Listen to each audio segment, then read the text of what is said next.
Okay. Well, it's really good to see everybody, rather than looking at a computer screen, which we've all been doing for a long time. I did it so much I started to get used to it, and then I realized I was out of my mind.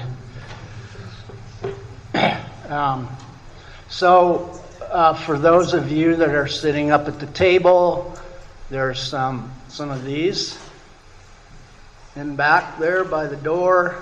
So you might see if yours is back there if you don't have one.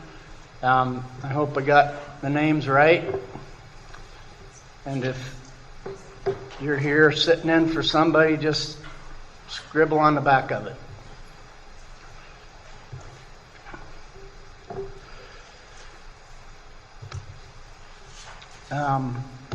Okay, so I think that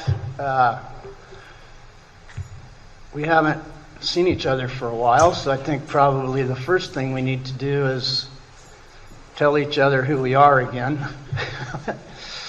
So let's just go around, just say your name and, your title or what you do. And so we have one mic? Two? Okay, so we have two mics. I know usually they work about half the time in our past meetings, but James has got it all figured out. So let's just do that. So I'm Jim White. I work for Idaho Fish and Game. I'm a regional supervisor out of Idaho Falls, and I'm the chair of YES. Hi everyone, I'm Hillary Cooley, U.S. Fish and Wildlife Service. I'm an advisor to the group, but this week, for this meeting, I'm also serving in place of Ben Connard, who couldn't make it. I'm Lori Haneska Brown. I'm at Montana Fish, Wildlife, and Parks. I work for the Wildlife Division, and I'm sitting in for Ken McDonald this week. Cam Shelley, Superintendent at Yellowstone. Chip Jenkins, Superintendent of Grand Teton. Rob Mickelson. I work for the Caribou Targhee Forest and Curlew Grassland in Idaho Falls, Idaho, and I'm sitting in for Mel Bowling, Forest Supervisor. Hey, good afternoon, everyone. I'm Mary Erickson, the Forest Supervisor for the Custer-Gallatin National Forest, based out of Bozeman.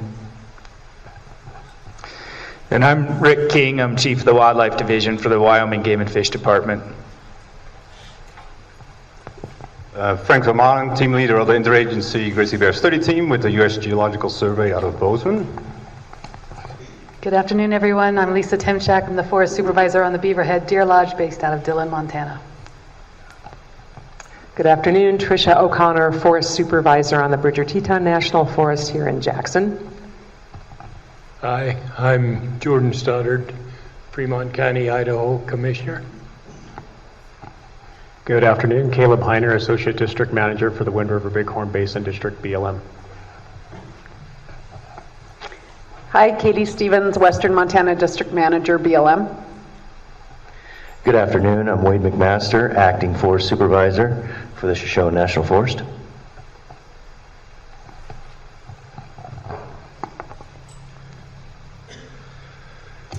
And I have a member list that David Diamond printed off for me. This is the list that goes on that IGBC website.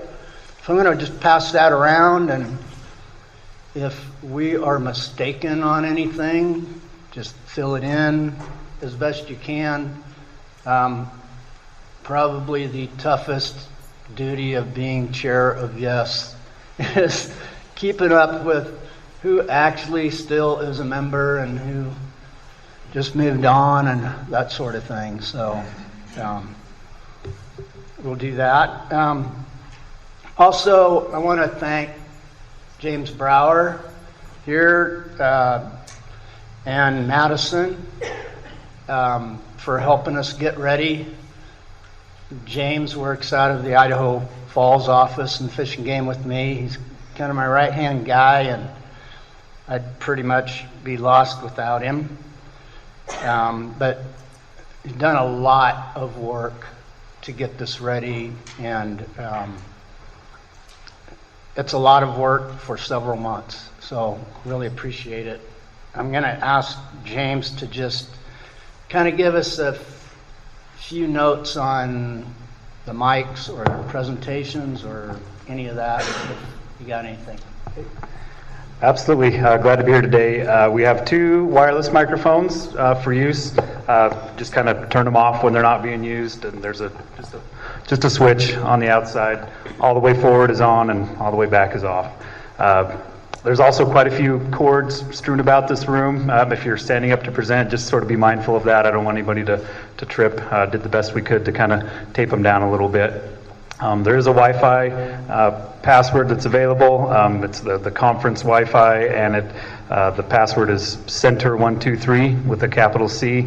If you forget that, it's also posted on the television out in the foyer. I do have a PowerPoint advancer. When it's your turn to present, you're welcome to grab that. It has a laser pointer attached to it, and you can advance your own slides, or if you'd rather, I can help do that for you. And for those of you that are members of the public that are participating, there is a sign-up sheet for the public comment period at the end of today. So if you put your name down there, and we'll take those individuals in order as they sign up. So,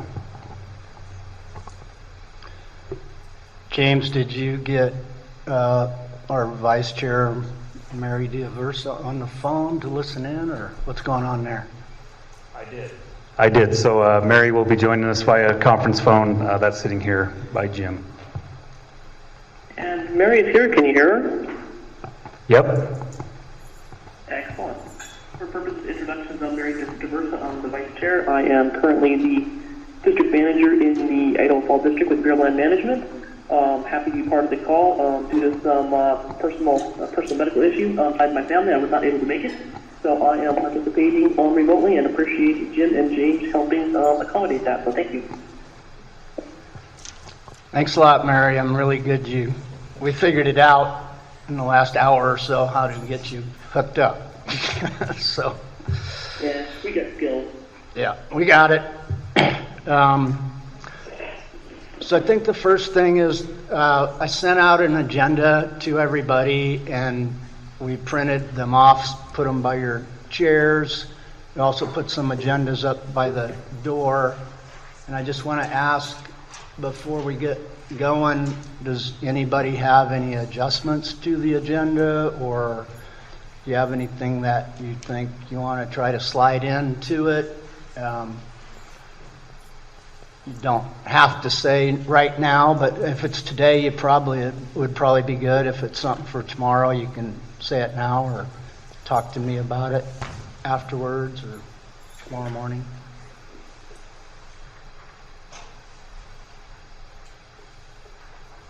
We good? All right.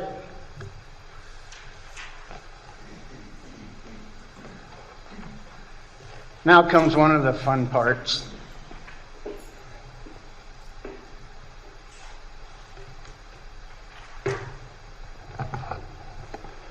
So we have, we've got a few recognitions to do to a few folks. And one of the things that we do when someone makes a significant contribution to this subcommittee, we recognize them just in the meeting, but we also do something that's pretty special. This isn't mine, this is Mary Erickson's. Anyway, we make one of these for them so that they can take it home, put it in their office or whatever. The folks that I'm going to recognize right now are going to get one of these. It's taking a little time to get them this time, so we're not going to, I brought a sample. So these folks will get one, but it may be just a little longer. So is Dan Bjornley here? Come on up, come on. So I don't know you real well, but I do they gave me some words to say. They told me you were awesome. So, okay. So, for his high standard of excellence and rigor in collecting and analyzing grizzly bear data in the greater Yellowstone ecosystem, we thank him for his more than 20 years of high-quality science and dedication contributing to the conservation of the Yellowstone grizzly bear population.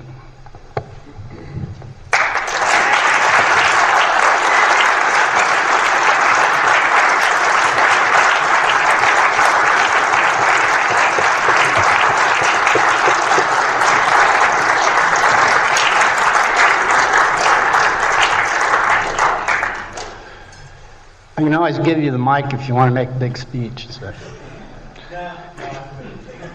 Okay. So this next person, Tricia, would you come up here?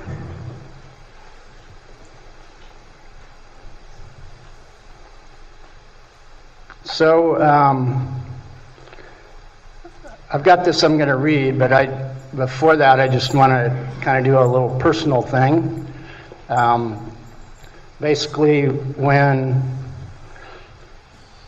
Tricia was chair of YES for a while, and I was her vice chair, and I don't know, it was like 3 weeks or a month before a meeting, she called me up and said she was going on a detail, and would I take over the meeting? And so I was like, well, sure, but that's like a really high learning curve. And so she got me up to speed, and also with help from folks like David Diamond and Dan Tyers, I at least got through my first meeting.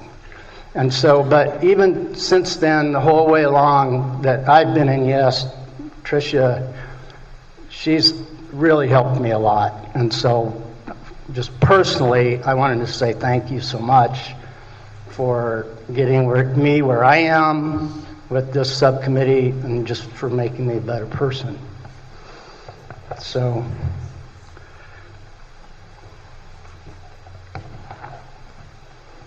in grateful recognition of your leadership as past chair and longtime member of the Yellowstone Ecosystem Subcommittee, your energy and persistence were essential to finalizing the significant update to the habitat standards associated with the 1998 baseline that will complete the GYE conservation strategy and will help to establish the foundation of successful grizzly bear management on public lands in the GYE for the future.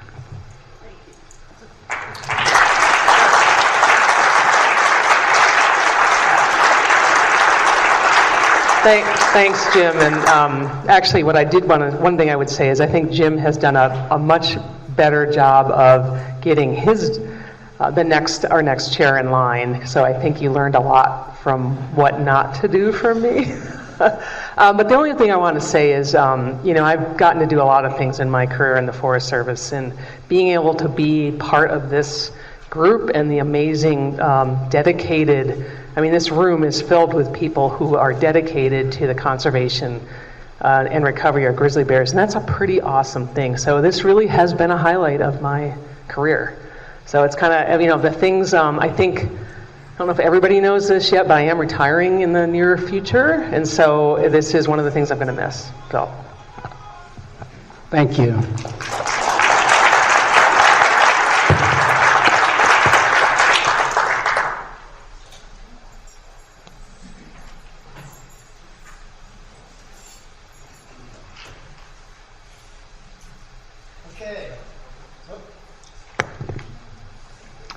All right, so the first thing that we have on the agenda is David Diamond, the Executive Coordinator for IGBC, to talk to us about anything going on in IGBC. What is IGBC?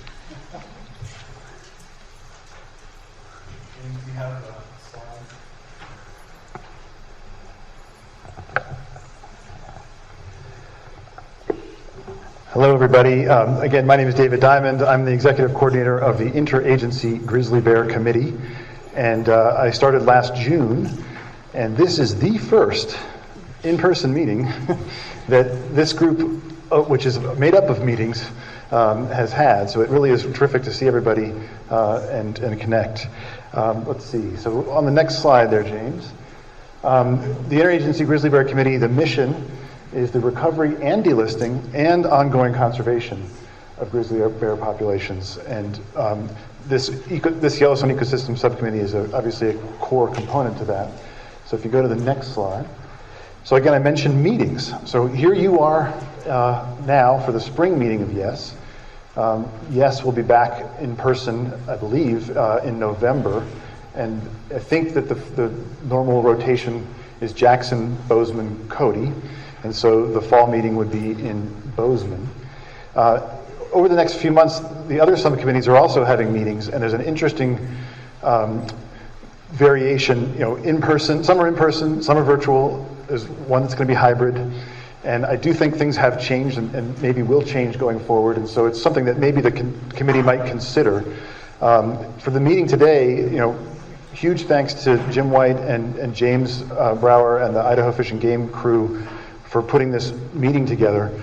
We're attempting to make, we've got a recorder over there trying to do a sound recording that we could post later, because I know for members of the public, there's the one thing that the Zoom virtual meetings allowed was sort of instantaneous access, both live during the meeting and then we were posting recordings after the meeting. So we'll try that with the sound recording today if that works. And then there's a question about going forward.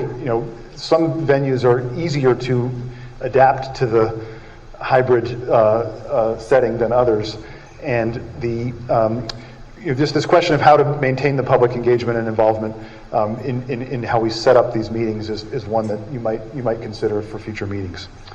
Stay on that one. Back one there, Jane. Okay. So that's the subcommittees, and NCDE is not yet scheduled, but it's likely going to be in later May or maybe early June. The IGBC Executive Committee had a meeting in March, which I'll talk about in a moment, and we'll be meeting again in July in Idaho, and then their business meeting that takes place each year is in December. And that likely will be in Missoula, although I guess there's a possibility that could be handled in a different way as well. I mentioned that one because you're going to be talking work plan on your agenda, and it's at that meeting in December that the chair of the Yellowstone Ecosystem reports on the work from this committee. And so thinking ahead to what do you want that message to be for the executive committee is something that's sort of on your agenda a little bit today. And I think we do have a couple of members of the executive committee here today that we can engage with. So next slide, Jim. So this is impossible to read, and I apologize for that. But this was an exercise that we did in a virtual facilitation manner at the March meeting. And you can't see it at all, wow, on the screen. But those are different sort of sub areas, breaking the mission areas of the IGBC up into habitat, science, information, education, outreach, and conflict reduction. And we asked the members of the IGBC to sort of put stars and identify areas of interest and activity. This is the beginning of a strategic planning process. And there was sort of equal value on habitat, information, education, outreach, and science. And then there was sort of more stars, maybe indicating more energy on the conflict reduction, which I know you're going to be getting reports about on your agenda today in terms of what work is occurring at the Yellowstone Ecosystem Subcommittee. And then there's interesting questions about where else and what other geographies maybe that topic can be addressed. So that's what I had on that.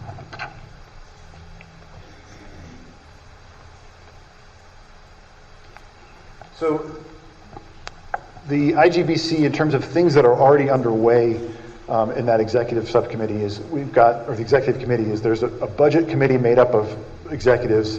Toby Boudreau from Idaho is here and has helped with that group in the past. And we're looking at the business side of the federal commitment my position and the mechanisms of how we have an agreement with the Wildlife Management Institute in order, how we can put money out, and also where it goes. So right now, information, education, outreach, we have a bear-resistant container product testing program, and want to be able to make visible to executives, maybe you dial that, maybe we're putting money into different things. Maybe there's a science initiative or a Bear Smart Communities initiative.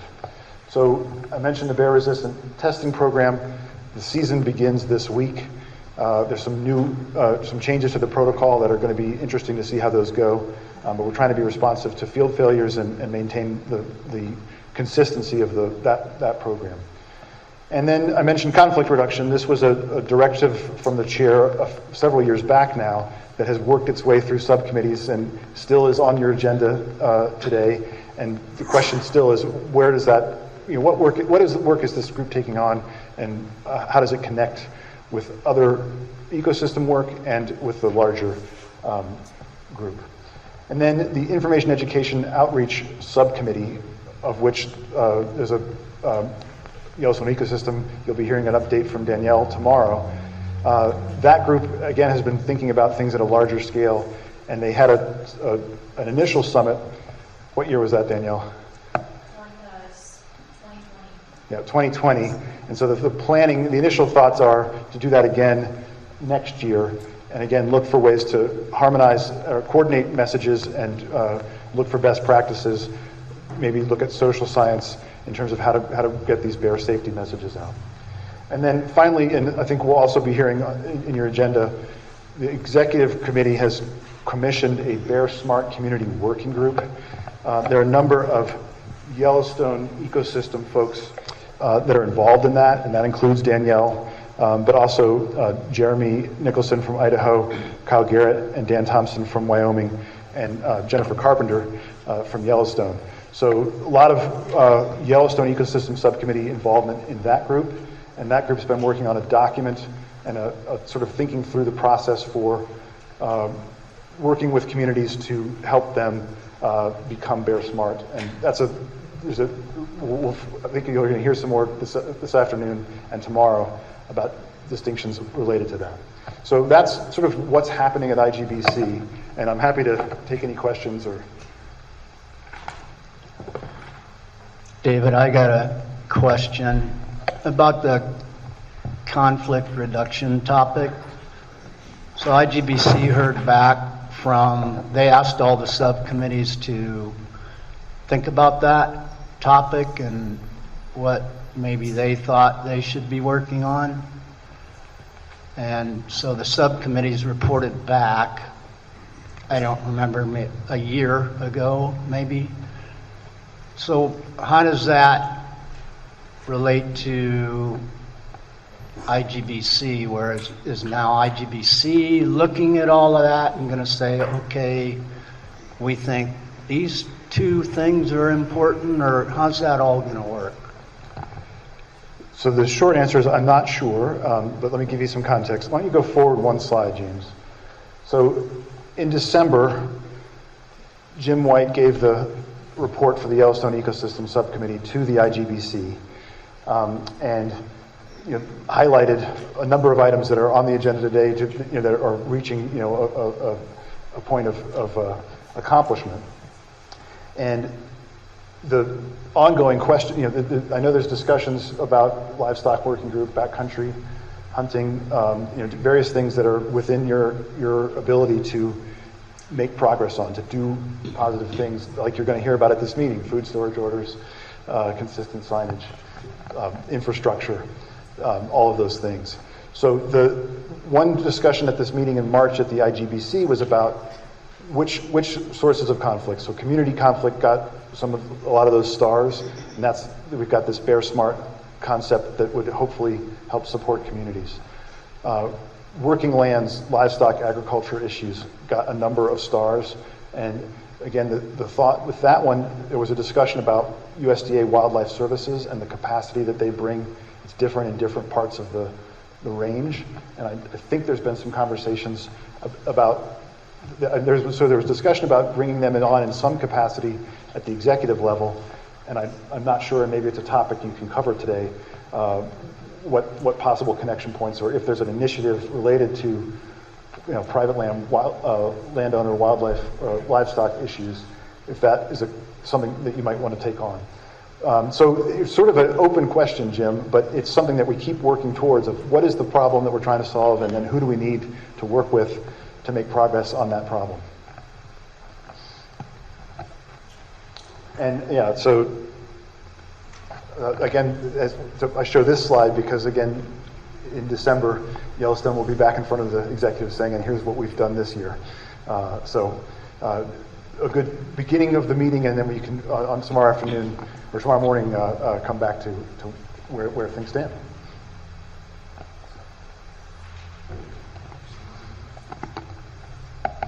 Questions?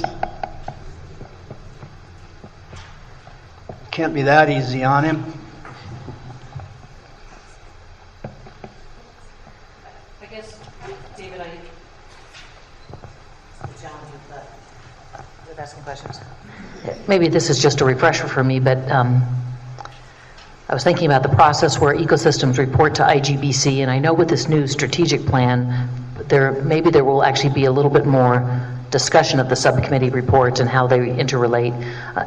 I did wonder, as we do our work on conflict reduction, and those reports come in from all the other ecosystems, what's really the crosswalk in those? So if one ecosystem is doing something that's unique or a great idea, how does that actually get to other ecosystems? Is that through you getting that information out to the chairs, or how does that happen? So in the past, I don't know that there's been as much cross-pollination. The pandemic experience of being able to Zoom into meetings really hugely increased the cross-pollination of people looking at what other groups were doing. In certain areas like the science team, there's quite a bit of connection, it seems, and discussions. But I guess my role as executive coordinator as supporting not just the executives, but also the subcommittees. And so I'm trying to be a connector and see where things are similar or different. And also, I think the uncertainty of the current strategic situation requires maybe doing some things differently and looking maybe at a larger scale on some topics. The executive committee received a proposal from Idaho Fish and Game last year that's gotten a lot of discussion about certain topics. We've affirmed the geographic ecosystem subcommittees, but topics like conflict reduction, topics like science, topics like information, education, outreach are potentially cross-cutting. There may be efficiencies, there may be benefits to working across in larger geographies on those topics.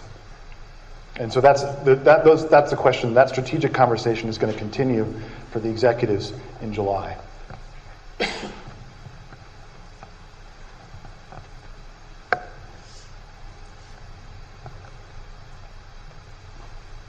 Thanks. Thanks, everybody. So we're going to do some updates now from some of the agencies and states, and I'll follow that up with kind of an open question to any of the yes members if you've got anything you want to update all of us on. It's not that you have to, it's just if you want to, you can. So Hillary, U.S. Fish and Wildlife Service. You can do it from wherever you want. I'll stay here. Thanks, Jim. Yeah, I've got actually a number of updates for everybody. First is the petitions that the Fish and Wildlife Service has received. We've received 3 different petitions. One in December from Montana to delist the NCDE DPS. We received a petition from Wyoming in January to delist the GYE, this ecosystem. And then just last month, which is 3 weeks ago, we received a petition from Idaho to delist the lower 48. And so we are in the review process right now. It's a pretty formal process where we have 90 days to review them, come up with a decision, and that decision is there substantial information in the petition that the action may be warranted. So it's a real kind of a short window. And if we find it may be warranted, then we go on to a 1-year status review. And if a delisting rule is warranted, or whatever it may be, we would take that action then. Second, I just wanted to mention, last March we published our first species status assessment on grizzly bears. It was a huge undertaking, mostly by Jennifer, Jennifer's over there. And that's been on our website. We made a commitment to update that every year, and we did that. So we have a new one. It's on our website. I just wanted to make sure it says 2021, but it includes data through 2020. We'll update it again next year with the latest data.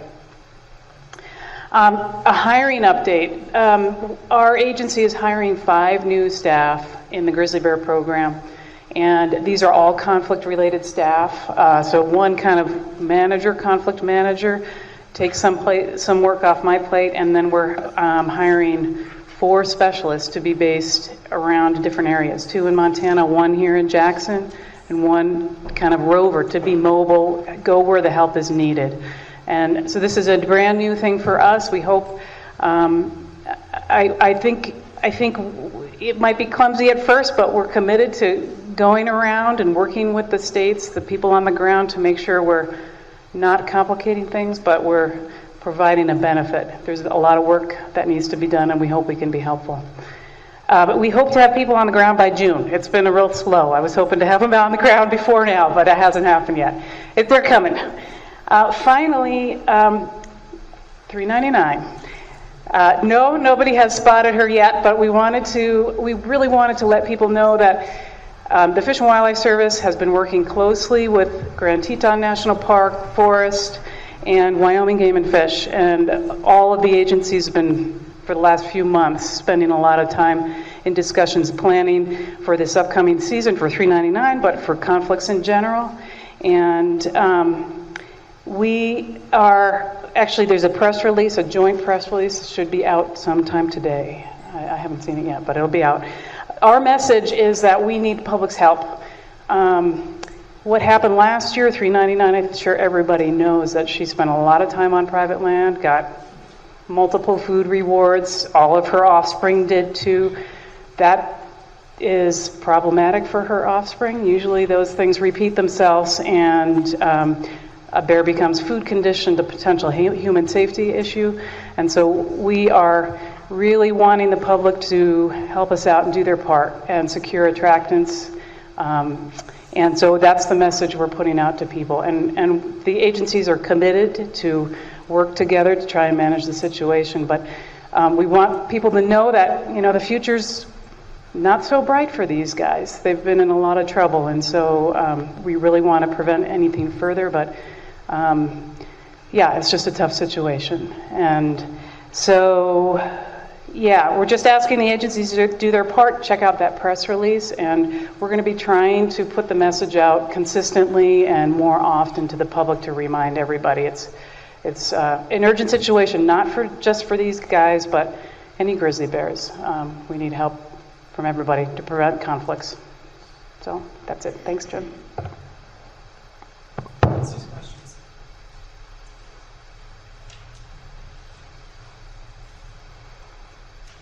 So Hillary, with the new positions you're going to have,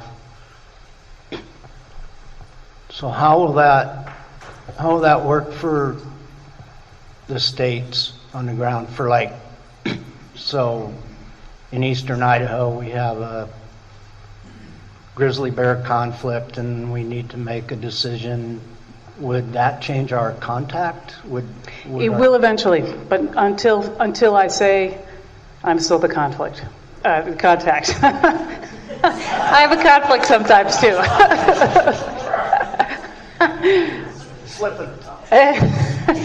Yeah, but that's part of those conflict calls are taking up a lot of time. So eventually, hopefully we get the person on there in June, spend some time working with them, and they could take a lot of that. I'd still be involved to a certain extent, but yeah, until I say so, just I'm the person. Great.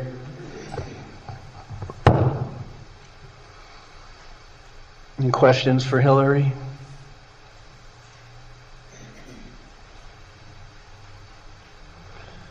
Okay, we're going to have some updates from the states now. I asked them to update us on anything they wanted, but specifically maybe just a little bit about the petitions from the states.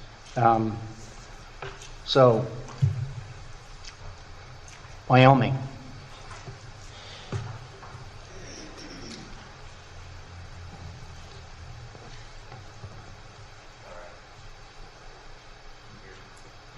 How about now? There you go. Thanks. Yeah, good afternoon. It's good to be here in person. Again, Rick King from Wyoming Game and Fish Department. And I thought I'd provide just a brief update and a review on Wyoming's petition and some of the work that went into that process. So, and I realize this is a refresher for everybody, but I think it's worth stepping back a little bit to get us to where we're at right now. So, as you all know, back in 2017, the service filed a delisting rule. That rule was subsequently challenged in the District Court of Montana and set aside. In ongoing appeals, the Ninth Circuit reviewed and upheld the District Court of Montana's decision regarding that delisting rule in 2020. The state of Wyoming took a hard look at the decision from the Ninth Circuit, and we determined that we could make some explicit commitments based on that decision. And our governor, in coordination with our department, determined that the best course of action for us moving forward was to submit our own petition to delist the GYE.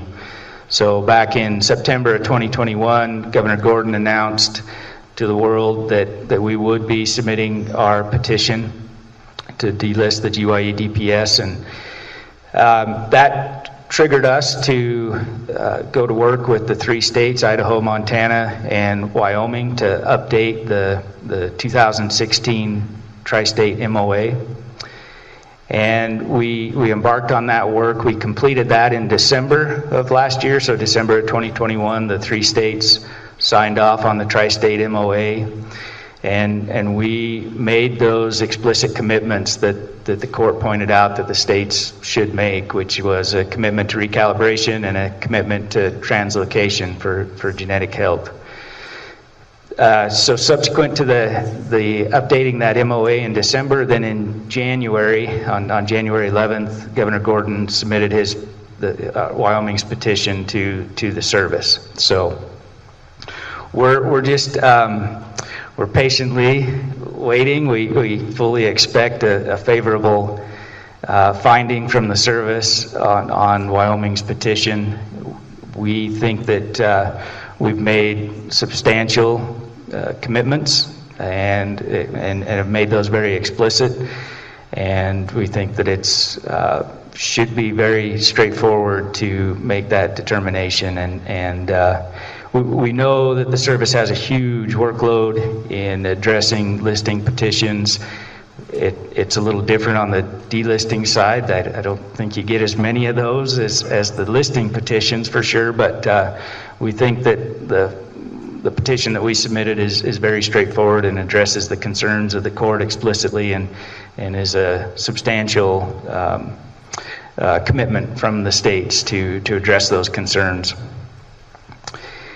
And then lastly, because of those commitments that we've made and the changes, we would ask today, and I see that it's on the agenda for tomorrow, but we would ask this subcommittee to take a look at Chapter 2 of the Conservation Strategy and update that. I realize we have that on the discussion for tomorrow, but just as a heads up, Wyoming would like to see Chapter 2 revised to reflect those commitments that we've made.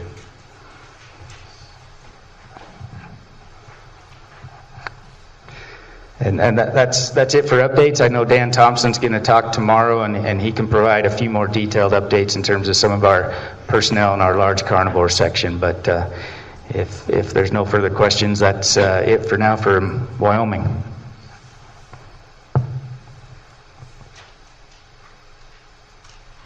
Okay, let's do Montana.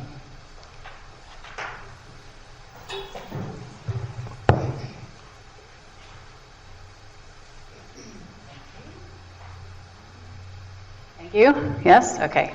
Again, I'm Lori Huneska Brown, just sitting in for Ken. I'm going to start with one personnel thing, only because you probably won't hear from this guy later. We have lots of staff here that will be talking throughout the meeting, or that you are very familiar with. Warren Hansen. Right there. So he is our new Region 3 Wildlife Manager. So he's out of the Bozeman office, and he started last week. He had a busy week, as you can imagine, because we had the first human fatality in the ecosystem last week in Montana, as everybody has heard, and that's still under investigation. So I'm not at liberty to say any more than that, other than that is being looked into. I'll say the Fish and Wildlife Service and county sheriff's offices and all those folks were involved in that. Okay, you wanted to talk about listing. Our listing is related to the NCDE, so it's not as pertinent here, but it's similar to what Rick said. Petition the service to delist the NCDE ecosystem as a distinct population segment, because we feel that's appropriate at this time. And then the tri-state MOA that Rick also mentioned was put through our commission in December. So they approved our signator as a signator on that MOA. And that's really just a way to demonstrate our commitment to that regulatory mechanism. I have a long list, but I'll do it fast. Senate Bill 337, Hillary can help me with this if she wants, or anyone else. This is a piece of legislation that was put through our legislature last year, so in 2021. And basically it redirects how we manage conflict bears captured outside of the recovery zone. So there's a couple different pieces to this. But in general, if there's a bear in conflict outside of the recovery zone, we as the state agency or wildlife services can capture that or assist in the capture of that, but we cannot move it. So the Fish and Wildlife Service will have to come with some of these new staff Hillary mentioned and take that bear somewhere else if it is to be translocated. It doesn't change what happens within the recovery zone. We can still capture a bear, we can mark it, we can move it, but anything outside is now going to be handled differently. In addition to that, we also have some designated relocation sites, and this was also due to a piece of legislation from 2021. Sorry, this is really related to the commission authority. So for all three ecosystems, the Cabinet Yaak, the Northern Continental Divide ecosystem, and the Yellowstone, we now have a list of sites where bears can be relocated. And this is in part because the commission wanted to see, what sites we used and what we have in mind for any future translocations. They toyed with the idea at the meeting where they approved this as a final move to say, bears could only be moved to sites outside of 10 miles of an active livestock allotment. And they backed away from that because they found quickly in the discussions that would take a lot of sites off of this list. So at this point, there's 40 or 50 sites outside or around the Yellowstone ecosystem where somebody like a Jeremiah could move a conflict bear.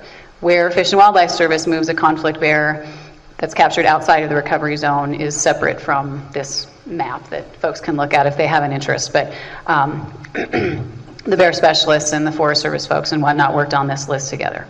So that is one thing that's new for us. So Lori, can I ask a question on that? Yep. So did I hear you say the release sites that you have that your commission approved, those are sites for the state to release bears? Correct. It wouldn't preclude the service from working with us to use those same sites. I don't know if you guys have talked about that, but yeah, okay. They just don't have to follow that same, authority that our folks will have to, given by the commission. Okay, that's what yeah. All right, thanks. Okay. Genetic augmentation has been mentioned. A lot of you know Rich Harris. He's been in the world of grizzly bears for a long, long time. He works for us now, and he was hired to write a state plan for all 3 ecosystems and any bears within. And that's been put on hold, so he's working on a whole variety of research projects ranging from mountain goats to grizzly bears. But he's been working with Cecily, who is here, and I think Hillary and a number of other folks to draft this protocol and kind of the basis behind any sort of genetic augmentation project that would come down the road. So I'm just mentioning that as there's some information out there, and there have been a lot of folks working on it. Black bear hunting has also changed for Montana this year. Again, based on legislation that came through in 2021, we now have black bear hunting with hounds. And as you can imagine, there's some concerns of having hounds chase bears in places where they may encounter a grizzly bear. Regardless, it was legislation, and therefore we have to put forth regulations that allow for that. So I have a set of regulations if anyone wants to look at it. Basically, we delineated an area where hound hunting of black bears would not be allowed because of the concerns with grizzly bears, but it does not preclude every area where a person may encounter a grizzly bear. So that season starts next week, and we could find ourselves with a hound hunter and a mistaken identity, either chase or take. And so that's just an FYI. We'll kind of see how that one plays out.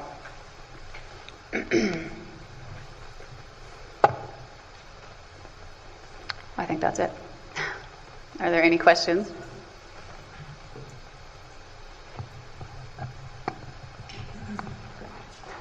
Okay.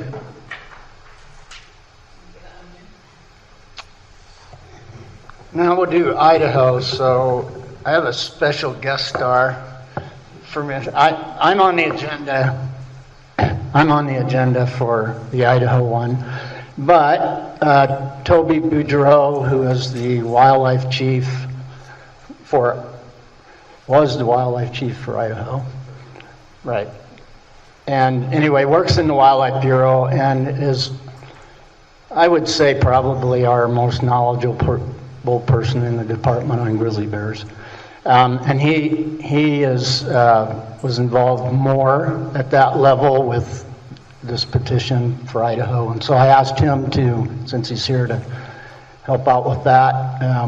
He'll do a much better job than I would have. Thanks, Jim. Yeah, so I guess Wyoming did their own corner of the alligator swamp. Montana did part of theirs, and we're just doing the whole enchilada. So basically our petition is to delist all the lower 48, including where listed as experimental populations, because the listed entity really doesn't meet the ESA statutory definition of species, to be quite honest. This position does not question whether grizzly bears are worthy of protection or conservation. We are all in support of that, and for decades, Idaho and all the sister states and tribes and local governments, particularly our rural communities, have invested considerable resources in this enterprise and have shouldered a huge amount of burden to recover grizzly bears, and by God, they're recovered. And we've done an amazing job, and everybody should pat themselves on the back. However, it is vital to the future success of conservation that the ESA works as it's intended. Federal protections are lifted for healthy populations. It just makes sense.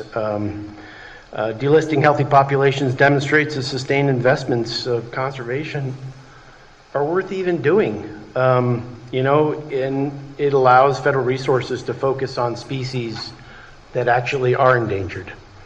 Novel thing. Anyways, the goal of the ESA conservation is to bring in endangered species or threatened species to the point at which measures provided pursuant to the ESA are no longer necessary. We're there. Interpreting the ESA delisting requirements has come to resemble Charlie Brown cartoon with Lucy holding the football. For those that live with grizzly bears, nobody's laughing. Successful conservation should be rewarded with increased management flexibility to the states And as envisioned by ESA itself and the 1993 Recovery Plan, successful conservation should not result in an ever-increasing amount of restrictions. So a combination of court decisions, as you all know about, and administrative determinations have tied delisting procedures in knots. Recent court decisions have imposed additional delisting requirements based on judicial concerns about remnant listed entities left when a robust population is delisted as a distinct population segment from within the larger entity. Instead of continuing to pull the hopeless tangle of requirements, it's reasonable to address the primary cause of the judicial concern at its source. So the broad overview, the overly broad 1975 listed entity that was not based on taxonomy or biology from the beginning, it's not an entity on which ESA jurisdiction should even be based. There are grizzly bears from here to the North Slope of Alaska. They're the same bear. Just saying. This petition does not challenge ESA's authority to protect interbreeding population segments of bears that are discrete and significant to taxonomic subspecies and that meet the definition of threatened or endangered. This petition does, however, challenge the de facto ESA listing of an entity that does not meet ESA definition of a protectable species. When such a listing appears to stand in the way of ESA's operating as intended, and it risks eroding the continued species conservation in the United States and Canada. So anyways, that's about all I have. If anybody has any questions, I'm sure there's lots of copies of our petition hanging around, and yeah, I probably did plagiarize a bunch of the executive summary, but anyways, any questions? I'll get down from my soapbox now.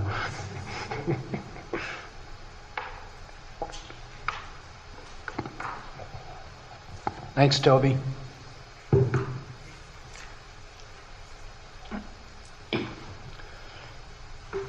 So now I'll just ask if anybody else, any of the other members at the table, just have anything at all they want to update the rest of the members on, anything they want to say. Just open it up. Hello? Oh, yeah, Mary. thanks, Jim. I'll be very brief. It's related to grizzly bears, but more in the very general sense. I just wanted to let folks know for the Custer Gallatin National Forest, we've been involved in a revision of our old 1986 and 1987 forest plans, and at the end of January we signed the record of decision for our new forest plan. So that goes into effect and will be for the Forest Service. That's our strategic guidance, our integration of science and direction for management across the national forest, and of course speaks to the conservation strategy, and also addressed some of the aspects around how we manage developed sites, which is also a topic of this committee. But since our planning process was a little bit ahead of that, we also addressed that in our forest plan.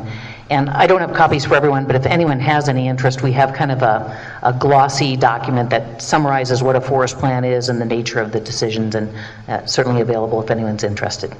Thanks.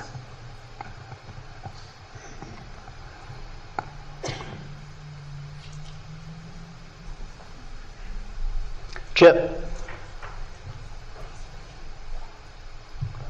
Got it? Yep.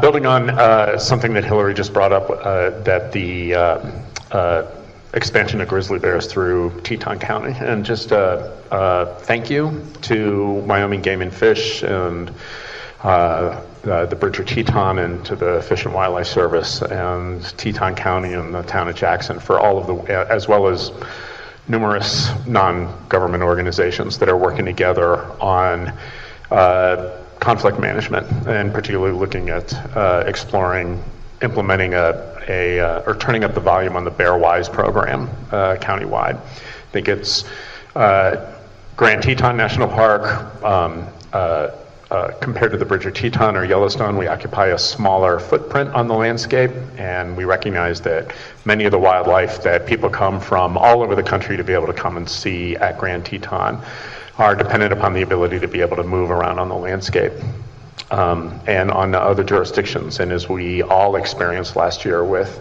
grizzly bears, it includes bears, and I think the collaboration that is going on from citizens in the community here to experiment and learn about what it means to coexist on the landscape together is the National Park Service appreciates all of that effort.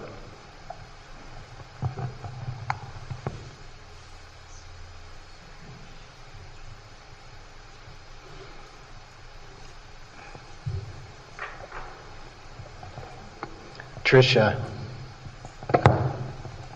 Thanks. I just wanted to share something really quickly that's pretty exciting that's going on with the Bridger Teton around, again, not directly associated with grizzly bears, but very much indirectly, is we have a lot of great partners that we work with, many of which are in the room as I'm looking around.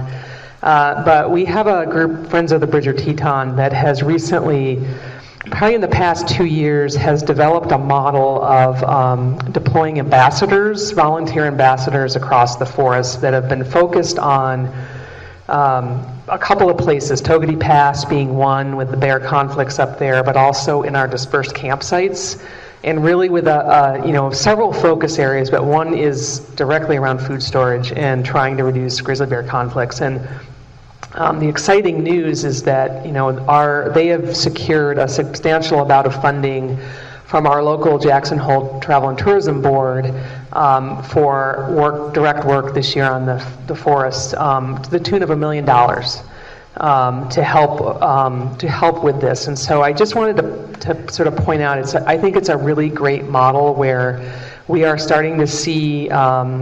Particularly, I give a lot of credit to the board of Jackson Hole Travel and Tourism of saying, we're, part of our job is to, encourage tourists to come here, and maybe we need to shift a little bit and start thinking about responsible recreation, how we educate our visitors. And so just wanted to say it's kind of an interesting, great model, and I'm pretty excited about it. And our friends group is just really going to do wonderful things as stewards of this land. So just want to share that.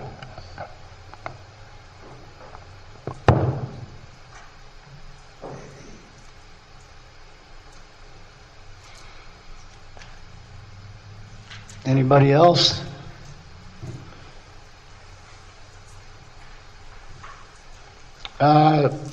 Chris Collagen, Teton County. Wanted to give a little update. Thank you.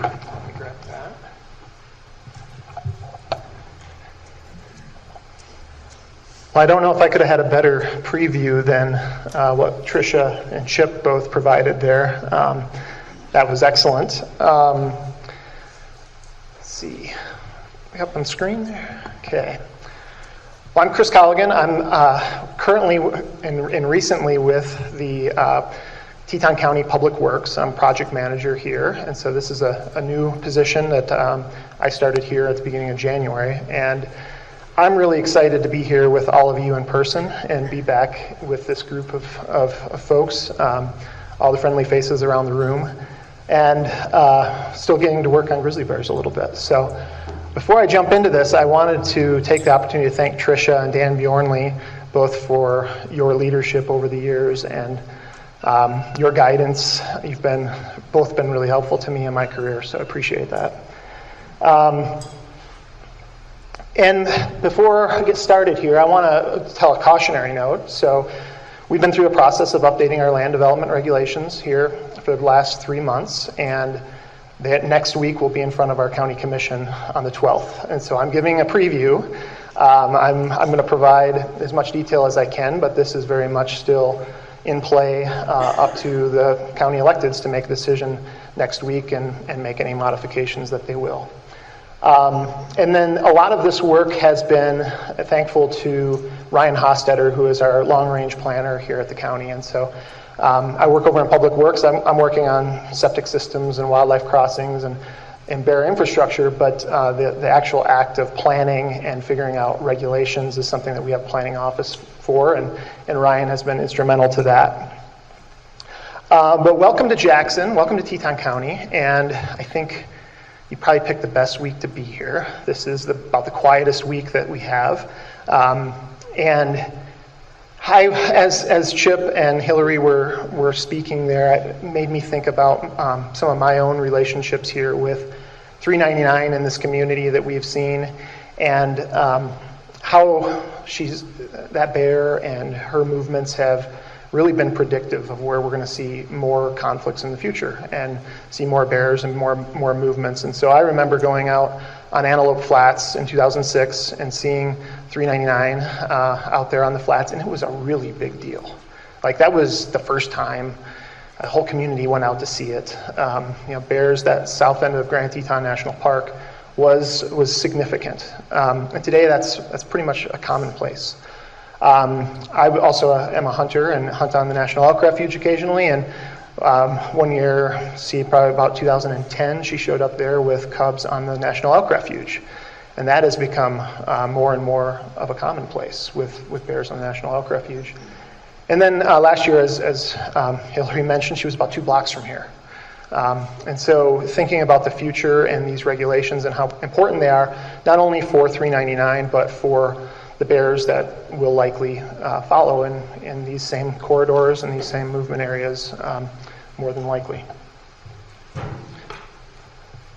And so just to start with the why and our background here, here in Teton County we have a comprehensive plan like many counties, and our #1 common value is ecosystem stewardship, and how we interact with and preserve and maintain this ecosystem, and the impacts that we have on it is really important to our community. In fact, it's called out with specific policy language around how we should minimize conflicts with wildlife, and so that's where and how we are working on, at this very local scale, our conflict regulations, land development regulations for bears, very much in the same way that you would at a different scale in the national park or on the national forest. But the reason the guidance for us to be involved in this is our comprehensive plan. And this year, as we've been revising these regulations, Game and Fish has been very helpful in providing data on where these conflicts are occurring and how the patterns we're seeing, how they've changed over time. And this map here shows just from 2011 through 2020, the grizzly bear and I should say black bear conflicts throughout Teton County, primarily with garbage, but also with bird feed, livestock feed, and other food sources. And these photos are probably very similar to what you're going to see tomorrow from everybody on the conflict updates. And currently, we have regulations. We have land development regulations in place that prohibit the feeding of wildlife and require bear-resistant garbage cans in specific conflict priority areas. And so the only areas that are excluded are areas immediately north of town and what we call East Grovant Butte, and south of town through the Rafter J Melody Ranch area. Everywhere else in the county outside of those areas and the town of Jackson currently have garbage regulations in effect. And we know that compliance and enforcement is a big part of this discussion. Everything that I'm saying today does not involve the town of Jackson, so the town of Jackson is going to have a conversation after the 12th about if they're going to update their regulations and implement some similar language as what the county is considering. Our proposed regulation this year would eliminate that area in gold, and so all of the county would be under that regulation for requiring bear-resistant garbage cans. And as part of our homework on this, we looked far and wide. We looked at every community that we could learn something from that's been involved in this type of work, from Alaska down to British Columbia and Florida and beyond. And so both of our planning staff and our planning commissioners who took just a huge amount of time and dedicated so much of their time to do these investigations, looked for what we could learn and where other communities may have had problems in the past or things didn't work so well that we can avoid trying to make those mistakes. We also learned that there isn't a perfect community out there, and so every community tries their best, and despite that, though, there are still conflicts with bears in most places, and we learned that as you try to come up with a regulation to address that next conflict source, bears surprise you and they find something else. And so that was a pretty common theme. And then maybe we should touch on enforcement. So this is what we're proposing is a land development regulation. It's not an ordinance. And a lot of people, I think, confuse that and what regulatory effect it may have. And so the town of Jackson could pass an ordinance, and they have what's called franchise agreements with local trash hauling companies where they can regulate the hauling companies directly. The county is much more limited in what our role is and what we have for regulatory means. And that regulatory process is outlined in statute through the Wyoming legislature. And so we have a process that we have to follow. And we got a lot of questions on this through the process about why doesn't Teton County just write a ticket? Or why haven't you arrested anybody? Or issued serious fines as conflicts have occurred? And the truth is we're very, very limited in what we can do with that. We must follow the state law, and that means that we go through an abatement process, which there could be a fine as established by the courts up to $750 a day for these conflicts. However, most of these conflicts don't get to that step. Going through the courts, going through abatement after appearing in front of the county commission, it's a pretty lengthy process. And so we really rely on the administrative handling of these violations. And so the issuance of a letter is a lot of times all it takes for corrective action. And it's not always, there are limited cases where there's intentional feeding that are very difficult to deal with, but most of the conflicts that we see are unintentional and just uninformed. And then we also work through a complaint-driven process. And so this has to go through our code compliance officer as a complaint comes in, and that code compliance officer is responsible for all of the code that we have in the county, whether that's building code or adhering to our zoning. Those are the types of issues they're dealing with, which are full-time jobs in their own. And so it is a maybe not the most efficient process, but it's the one that we have available to us. And then we hope, and with this work, that full enforcement and compliance will occur with time and support from the community. And we've seen this in so many examples around the ecosystem, whether that's food storage on the forests that have been expanded or in the national parks. And we've even seen it, I think, with our regulation that's been in effect since 2008. And there's been a significant stakeholder process for this. So we've had 4 planning commission meetings. Those have been panel discussions with experts from around the country. We've brought in Game and Fish to provide the data for each of those and break down just where those conflicts are occurring and how we should modify our regulations to address this in the most appropriate way. So I'll just give you a summary of the key changes. I didn't want to put up the exact prescriptive language from the regulation because it's a little bit nuanced. So we'll just go through the summary. And so all wildlife, there's a prohibition of all wildlife feeding here in the county. Not just previously we had listed species that was legal to feed. We went by the state's definition of wildlife for this revision. And I think maybe this is an important note. This isn't just about bears. For us in our community, the feeding of wildlife is bigger than just bears, and a lot of this conversation started well before 399 and her movements around the community. We have problems with people feeding ungulates and them getting hit on highways. We have problems with ungulates getting caught up in fences, being brought into more urban areas. And so that's really where this initial revision started, and then things ramped up here in the last couple of years with bear movements. A key part of this is we're going to change the language to say that bird feeders should be unavailable at all times of the year. And in our past regulation, that was a more prescriptive approach that had the 10 feet up, 5 feet out, and a seasonal regulation. And what we learned from the folks up in Canada is that they felt that was pretty ineffective, and then keeping this flexible and making the ownership on the resident to just make sure that bird feed is unavailable was more effective. And so that's the approach that we're taking in this revision. And then ornamental non-fruit bearing trees. This is a problem really north of Jackson. We have a lot of choke cherries. We have a lot of crab apples and a few actual fruit bearing apple trees here in the community. And we're asking that those fruit bearing trees that are not going to be harvested for food shall not be planted here in the future, and that existing ornamental non-native trees would be managed by taking the fruit off before it ripens or before it becomes available to wildlife.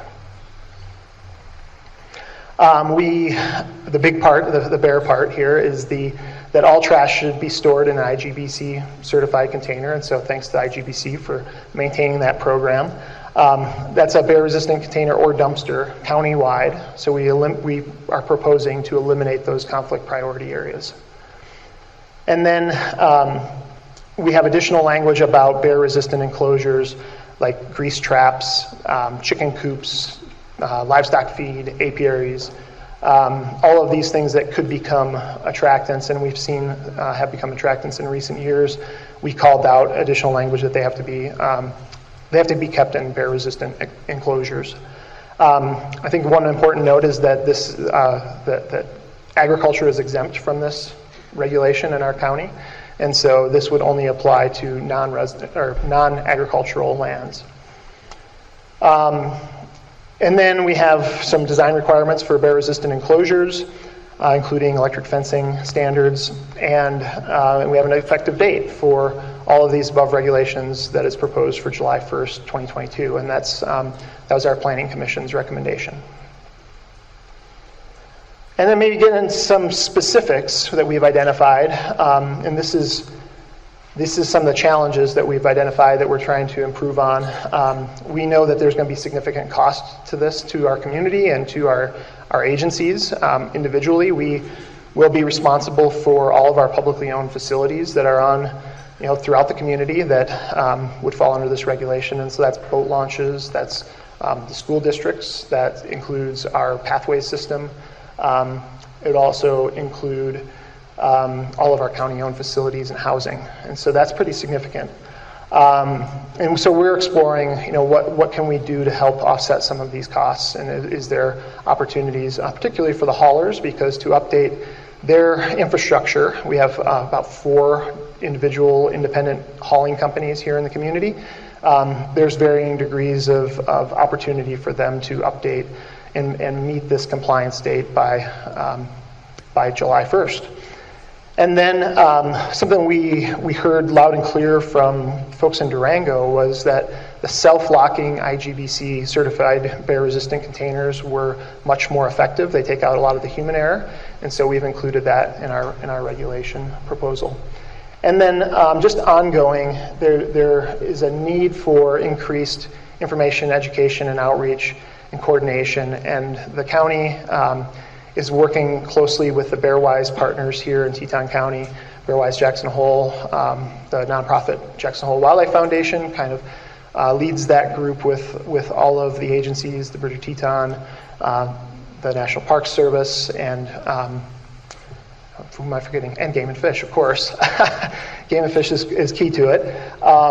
We are proposing that the county actually become a member of that effort and work hand in hand with those agency partners to increase our efforts here in the future. And with that, we know that there will be additional funding needs too. And so want to just tell you the next steps. So if you're interested in watching this, viewing it online, next Tuesday at 9 a.m. is our county commissioners meeting. The staff report and the agenda and all the information that you would need to check it out is right there on that link. And I'm happy to answer any questions you might have.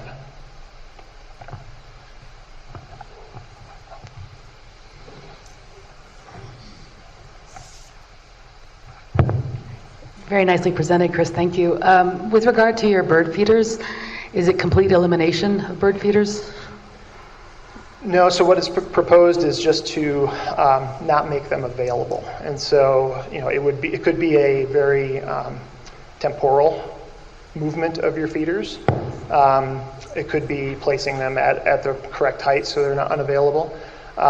In the past, we've had a regulation that said from, I believe, April 15th through December 1st that there would be no bird feeders allowed, and has been almost impossible to enforce that. And so, we're trying to focus more on the education of trying to get people to think about their bird feeders and how to make them unavailable to bears and other species. And one of the things we ran into was hummingbird feeders. So what do you do with hummingbird feeders in the summertime? And how do you manage that in a regulation that prohibits bird feeders during the summer? Does that help, Lisa? Oh, absolutely. Thanks. Thank you.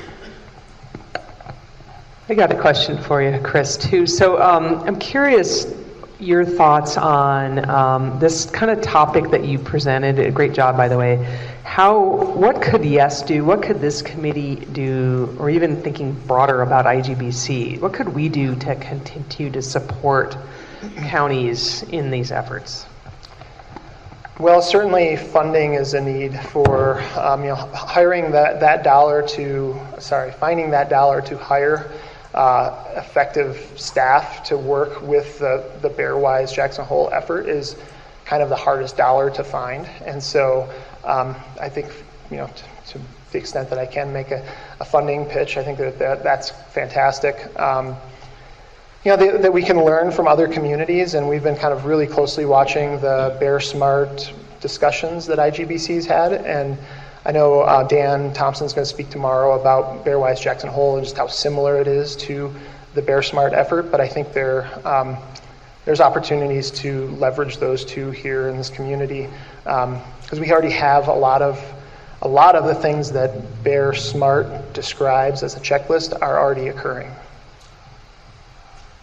Hey, Chris, thanks for the presentation.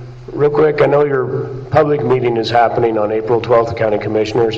Has this been floated out there? And if it has, what kind of feedback are you getting from the citizens of Teton County? I have a good idea what a lot of the folks in Park County might think about some regulations coming down from us.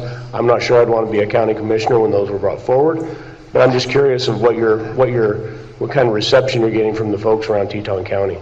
Yeah, and I should have maybe addressed that a little more. So we had 4 planning commission meetings. Those were all public meetings. They were 2 of them were a panel discussion with various experts that came in and spoke. Our local biologists participated in those, and we've had hundreds of comments, as you might guess. So, and I would say, by and large, they've been very supportive, and we've had supportive comments also from the agencies, from U.S. Fish and Wildlife Service, the Wyoming Game and Fish Department have been instrumental in kind of helping carry forward that momentum and saying this is based on data and science, and not not just an emotional reaction to bears expanding.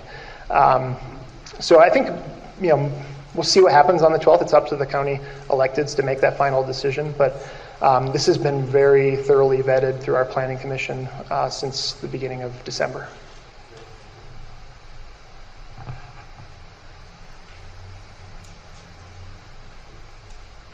Anybody else? This is your chance to get me. I'll ask one Chris to say that. How transferable is this format to some other communities?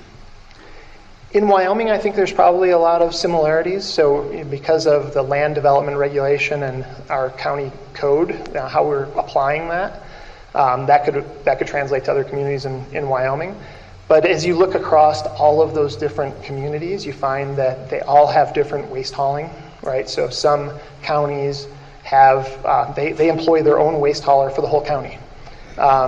Some have franchise agreements. Some have more ability to regulate than we do in the state. So I don't think it's transferable, but I think the lessons learned are transferable.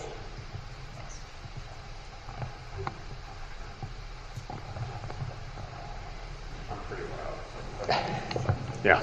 Actually, I think it's just picking up on Tricia. I think my perception is that part of what we can do is collaborate, right? So there's Bear Wise that Wyoming Game and Fish has invested a lot in, and so I think it's using the same language, using the same the things that we do inside the park are aligned with how we communicate and with what the community is trying to do. So, and I think we're continuing to look to adapt and adjust so that we're collaborating with Game and Fish and with the other agencies to be able to be mutually reinforcing.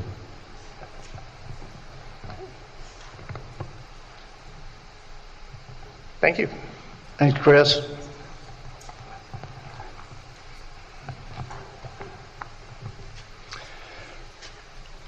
It's interesting to me to see, even the short time, 5 years I've been kind of in the grizzly bear world, to see the evolution of how people are learning to live with these bears and just the different things the different localities are doing and kind of the ideas coming out of it. So it's good stuff. What I thought I'd do now, we're going to hear from some updates from our working groups. And so I thought one of the things I'd do really quickly, this is only like 5 slides, so not going to bog you down. But like what you heard from David Diamond is the YES chair. Each subcommittee chair reports normally at their December meeting for IGBC. They report kind of what's going on in the subcommittee, mainly how did you do on your work plan last year and what are you going to do for your work plan next year. So we talked about our work plan at the November meeting, and I realized we didn't really finalize everything. I did send out some stuff. Well, here's kind of what we thought we'd be doing, but I thought I'd better just let folks know what I actually said in December when I went to IGBC and told them what we were going to work on. So it kind of leads into the working group updates. So I just stole this from my presentation about 2021 and 2022, so I shortened it way up for you. Next slide. So these are the things that I talked about. I didn't go into a lot of detail on a lot of the other work that is going on in the ecosystem or even within YES. I just talked about these are our main things that the YES subcommittee is working on right now. So I talked about our working groups that we have working on certain topics, and I talked a little bit about what the science team is doing. So here's a little more detail on what I said for each working group. Basically, food storage orders. I talked about the timing, that we've been developing that. I talked about the timing of when that might occur as far as being completed. And mainly for 2022, I said that for Forest Service that would mostly be complete, and we'd be working with BLM to start to look at a food storage order across those lands if they wanted to do that. And then also, I talked about that the video for Wyoming Guides Association related to backcountry and grizzly bears, that we're going to just continue to share that, get that out wherever we can. along with any other good educational information. And then also, it was identified in 2021 from the working group to begin to work on maybe more consistent educational signage, especially related to backcountry types of things. And then we have the livestock conflict working group, where mainly in 2021, the working group just trying to, a lot of it was trying to figure out who was going to be on the working group and what they might work on. And basically it's a continuation of that, at least to date, that you'll hear about, where we're trying to define much better on that pretty broad topic of just what we should be working on and who we should have work with us. And then we have what we're going to hear quite a bit about here yet this afternoon. We have the working group that's working on developed sites, has been for a long time, and that our goal was to have that finalized at this meeting and vote on it in this meeting. And then also talked about what the science team was up to, at least not everything the science team is up to, but basically we incorporated the new Chow 2 estimates into the population estimates that we have. Science team's working on IPM, which you'll hear about that at this meeting, and kind of continuing work on that. So I just update, that's the things I updated them on. So kind of short and sweet, but I realized I really didn't get back to the committee on exactly what I said. So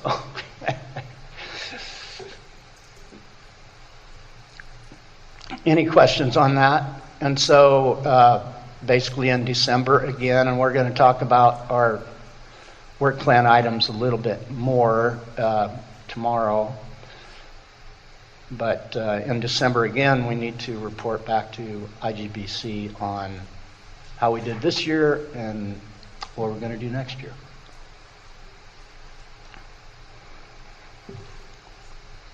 So now what I thought we'd do is hear from our working groups, some of the good things that are going on. These are kind of the main things that YES has been working on, just like I mentioned in the presentation here. And just a little bit of background, as most of you know, about, I don't know, about a year or more ago, we kind of thought we would maybe define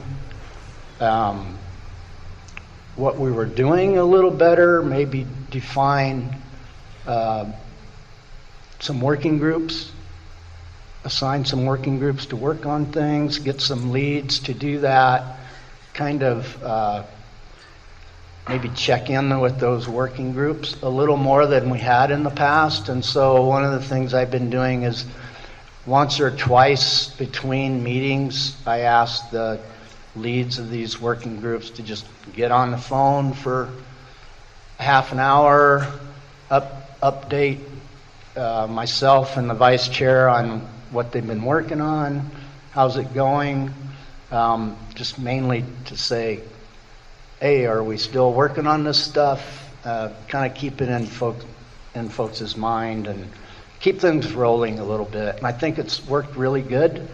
I think a lot of that has to do with the folks that are on the working groups and the leads that are involved. Just kind of keep plugging along. These aren't really easy subjects to work on, but they're really important items. And so I'm pretty proud of the progress we've made, especially this past 12 months on this stuff. And we're actually getting to the end of working on some of it, which is pretty exciting, especially for those folks that have been working on some of this for a really long time. So let's hear from Katie Stevens.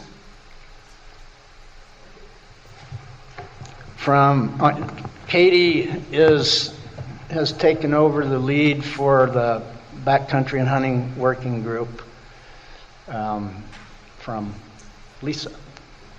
Yeah, thank you, Jim. So I think with Lisa transitioning into a new role in a new forest supervisor position, we recognized maybe we wanted to transition that work group lead, and had some good discussions this summer. I think we also recognized that the agencies needed to get consistent with each other first, and then we could come together and look at consistency between the states and between the forests and between the BLM. So Montana BLM has had a draft food storage order that we're ready to work on. I think the forest did some excellent work over the last year to get internally consistent within the Forest Service. I think they've got some drafts, and I think next step on food storage specifically is for BLM to take a look at what the Forest Service has done so far. We've taken some initial looks. We are really close on our draft from Montana BLM, and just need to look at kind of the states as well, and have some conference calls lined up on the BLM side.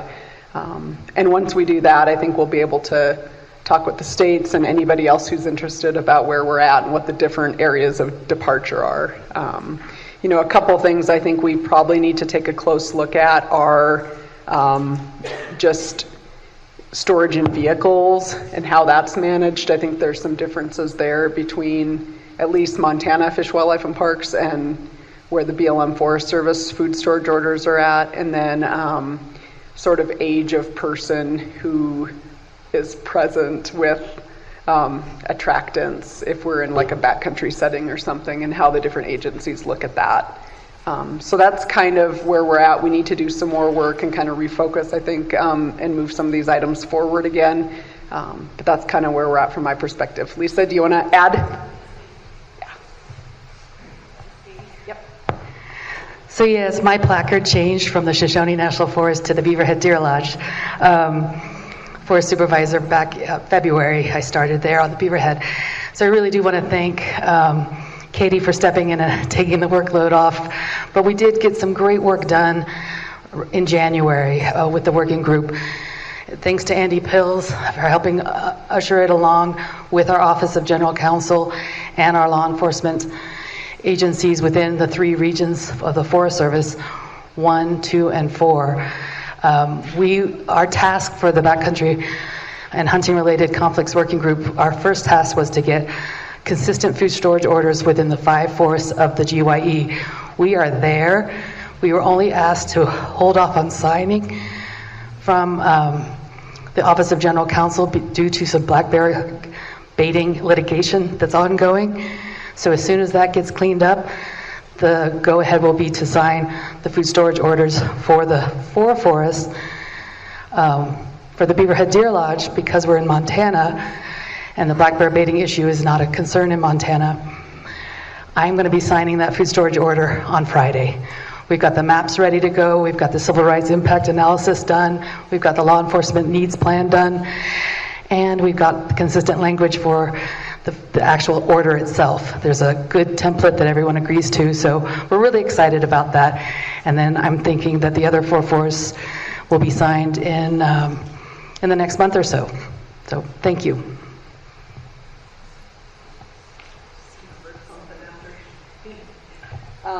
And then, I'm also a member of the NCDE working group, and I think, we've gone back and forth a little bit between whether IGBC should lead this discussion forward or if the working group should. And I think the other working groups will sort of look to yes, to pilot this a little bit, and then look at degree of consistency and ability to follow some of those same procedures in the other working groups, potentially. So we need to kind of key in on whether, if there are differences, are they real differences based on geographic area or differences in population? Are there reasons for differences if people have different preferences, or are they things we can work through in different geographic areas too? So it's kind of where that's at. So once a forest signs one of those, does that mean you automatically implement it, or how's the timing of that occur? So basically, One of once the you forest sign chiefs it, wanna- then it, It's enforceable at that point, right? Yep. We sign it, we put a news release out, and all the signage happens across the forest so the public's aware. Sign it, news release, sign it, right? Yeah, we may not all be doing news releases, because for some of us, since we already had news stories, there's not enough, there's not enough of a new message there, but, so there might be slight differences on how we roll it out, but. And then one other thing I wanted to add with our working group is that it was brought up at our last meeting in the fall to look at that Wyoga video and see if you can incorporate with your permits and your outfitter guide permittees that required training. So I know we did that on the Shoshone. I know the Bridger Teton has already had it in place for that kind of training for their permittees, and we were just trying to share with all the other forests and entities how important that video is for hunting and grizzly bear conflicts. And we're also going to be moving forward with the signage that you saw on Jim's PowerPoint, but that's next in line for our tasks.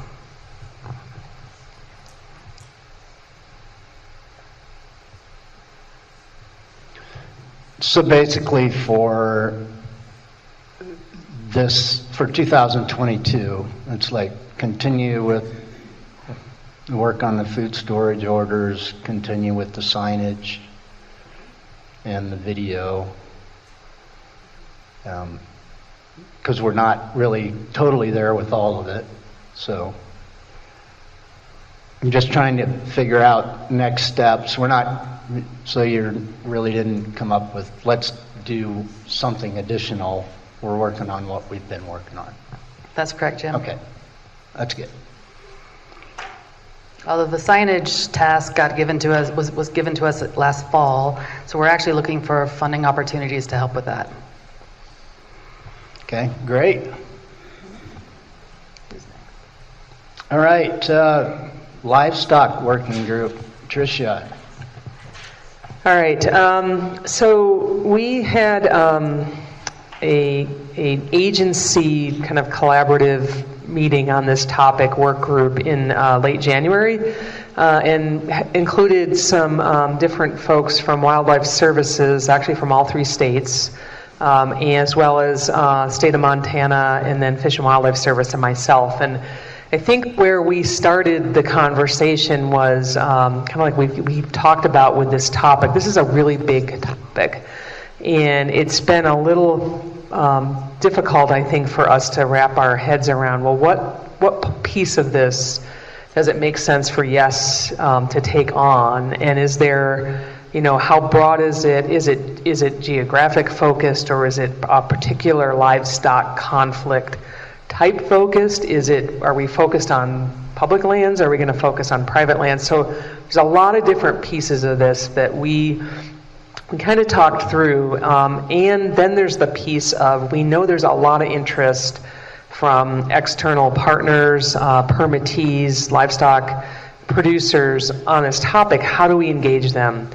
So where we landed, a couple, I think, of key takeaways I would take is, our working group's work's not done. We just had an initial conversation, and I would say Wildlife Services, I'm really impressed with their willingness to be on this working group, really invest. They have a lot of experience. They have a lot of funding opportunities. So there's some really good synergy there with them with us, and all 3 state agencies that really have had a lot of experience with this, and Fish and Wildlife Service. So we have the right people right now, I think, at the table. I think what we decided was we still needed to do some work around this topic of what piece of this makes sense for Yes in our working group to take on before we have a broader conversation. So we feel like there's still another conversation with this same group of folks. We didn't have a couple of the states, they couldn't make it, so we need to make sure we can engage them But a couple of, I think, things we took away that are possible.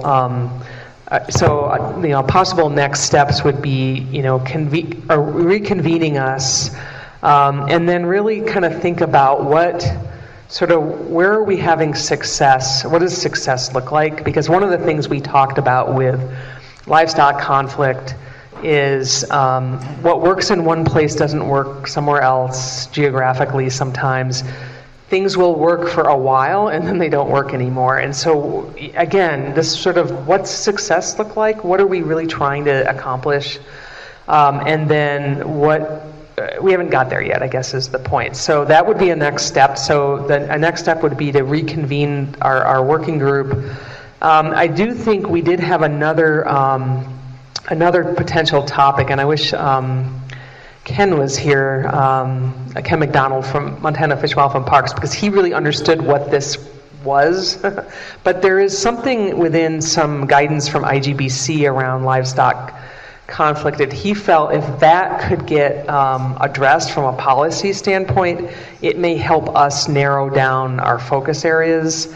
And so he'd have to speak to that. It's one of those things we'll follow back up on, Jim. I think that, the chair could probably recommend to IGBC, but we can get you some specific language on what we're actually talking about there. But I think it had a lot to do with this, is there differences between public and private lands around our focus and energy, and then does that help us as a committee figure out where our focus is?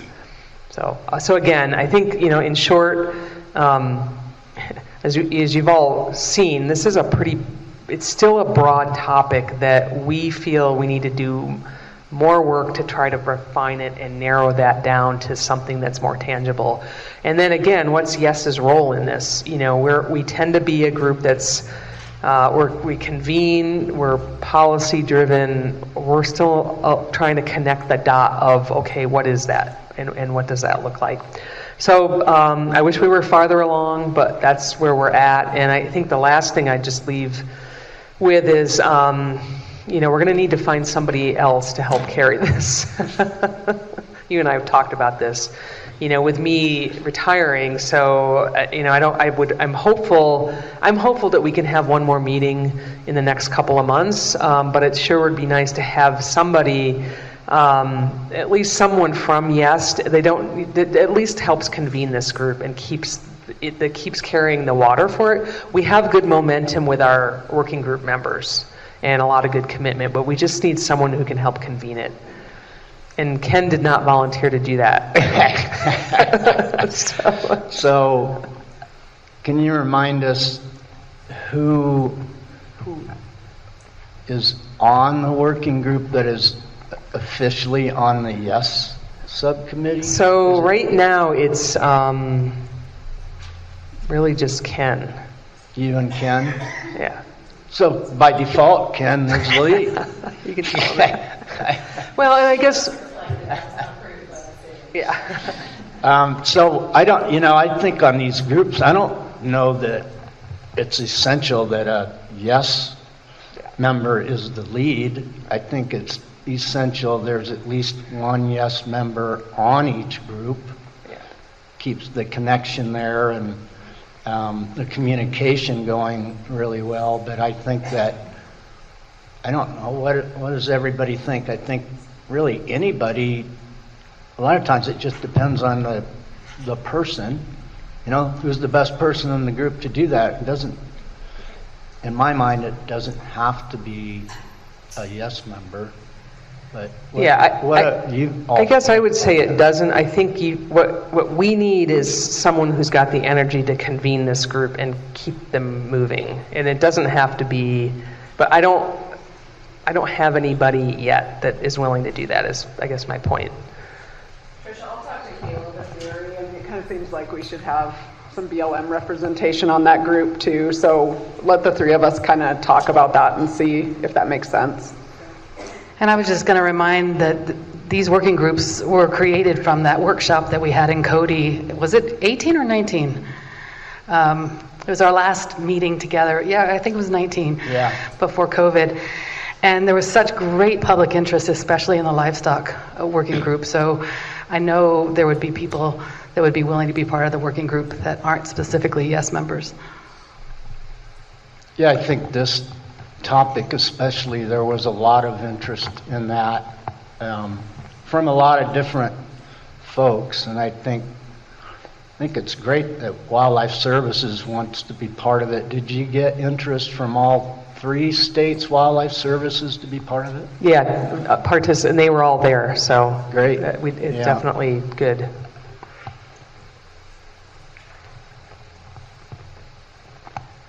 So you're thinking probably the group will reconvene, and I guess unless somebody here wants to just volunteer to be the lead,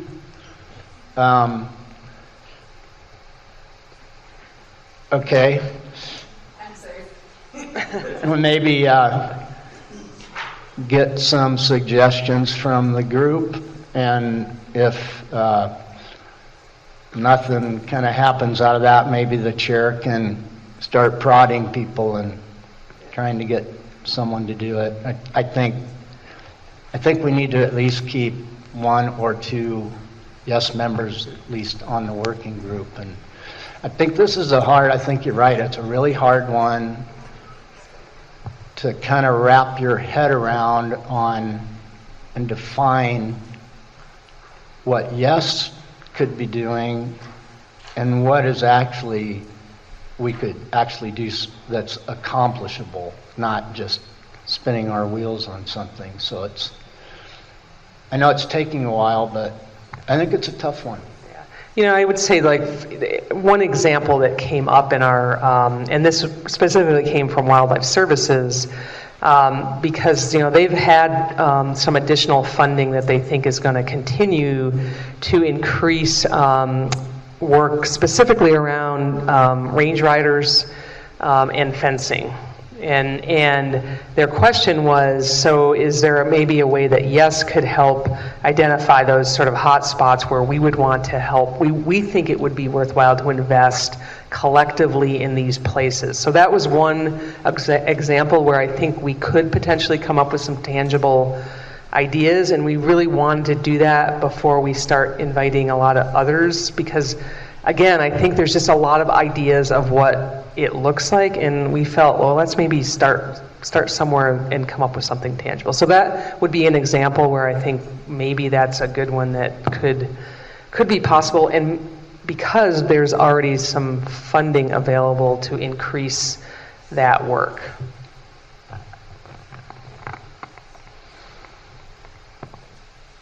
Questions?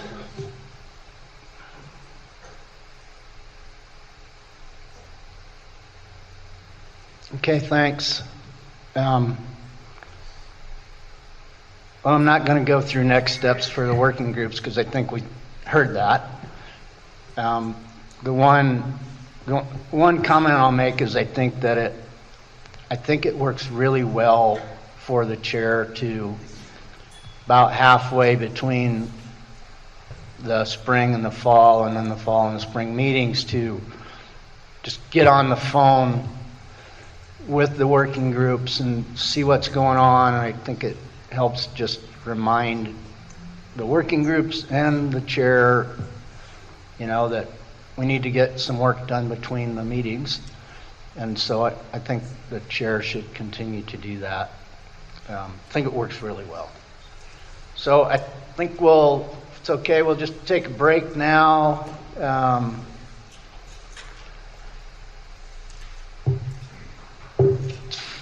5 to 3, so let's reconvene at 10 after.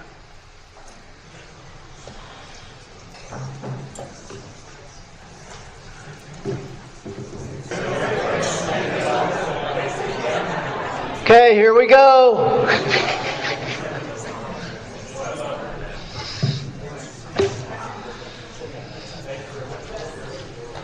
All right, so one of the best things about getting in person is just seeing people and getting to talk during break and dinner and breakfast and all that sort of thing. So I didn't call us back real quick, because that's pretty cool stuff, really. So next thing that we have is we're going to hear from the folks that have been working on the developed sites issue. And we left a lot of time for this so that we can have some discussion and really hear about what's going on, and pretty important thing.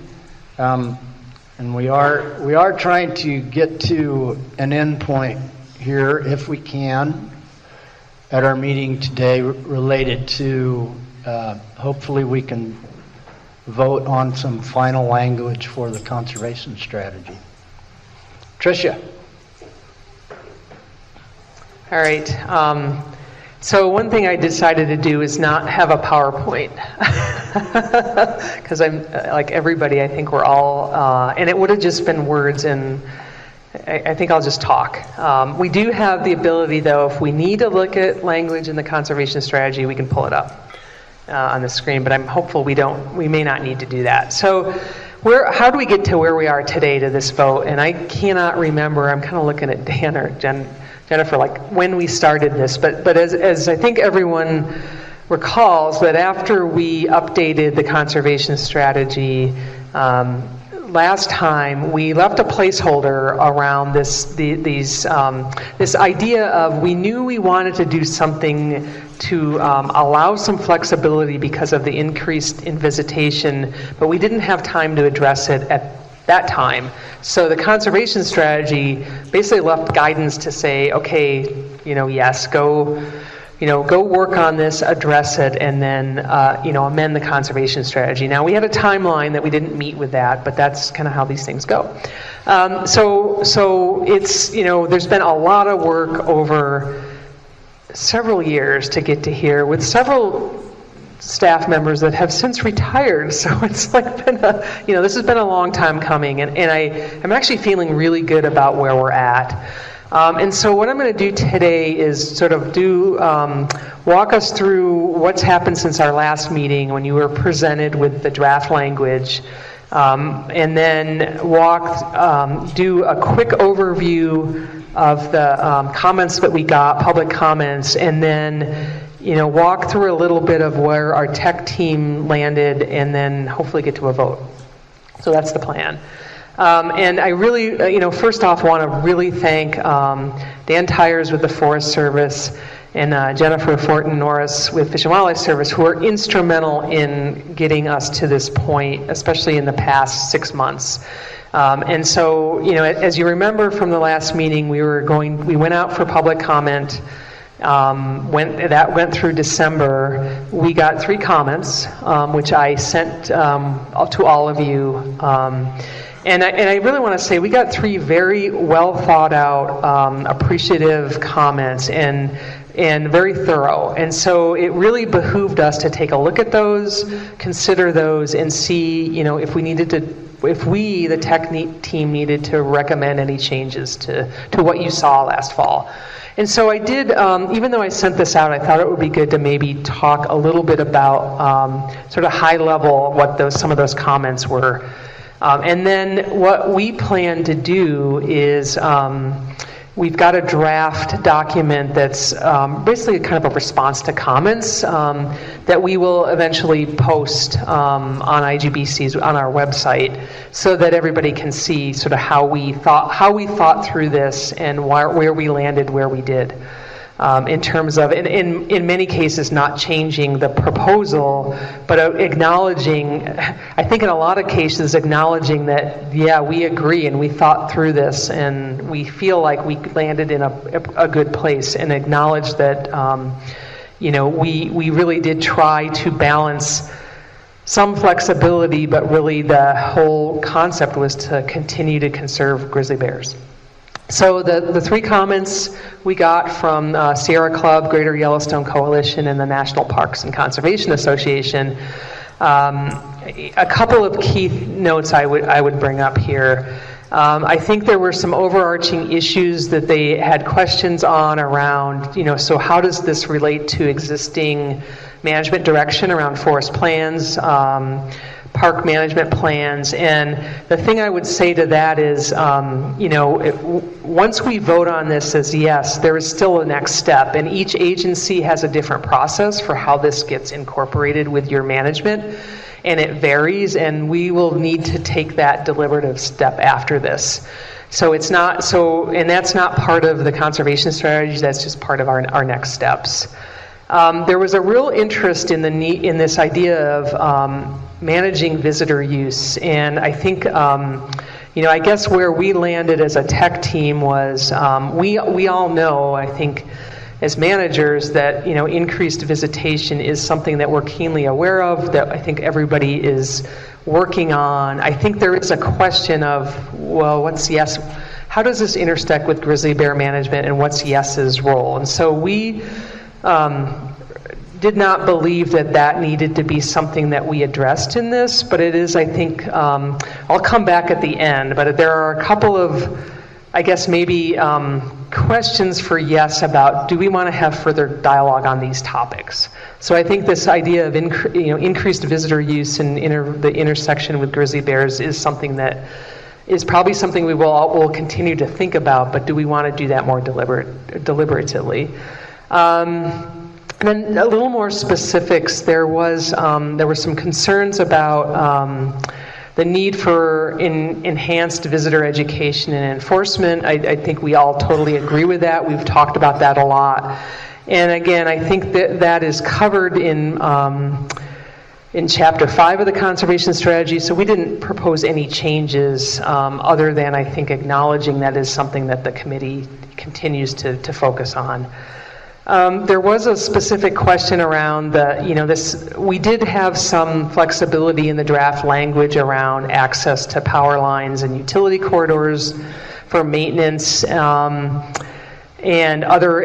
we changed it to include a language around other administrative activities. That there was a question of, well, what are those activities? And I think where we landed was, well, we purposely put that in there because we don't know what they all are, but it's all associated with power lines, and so we didn't feel we needed to change that at all. There definitely were questions about so if we look at the language around overnight, the flexibility to allow the current existing lodges and overnight facilities that are within the primary conservation area, this idea of allowing the increase in the 10% increase in overnight stays, and how there were a lot of concerns about that. Where did that number come from? What does that mean? And again, I'm not going to get into all of the comments we made. I sent that out, and everyone will get to see that. But I think we thought about that a lot, and I think circled back to this idea of the managers. We all wanted a slight bit of flexibility to allow us within the current footprints for that flexibility, and it's pretty limited. And we still were, at least we felt as a tech team that, and the feedback we've gotten from managers, that we all feel like that's a really conservative approach to start out with.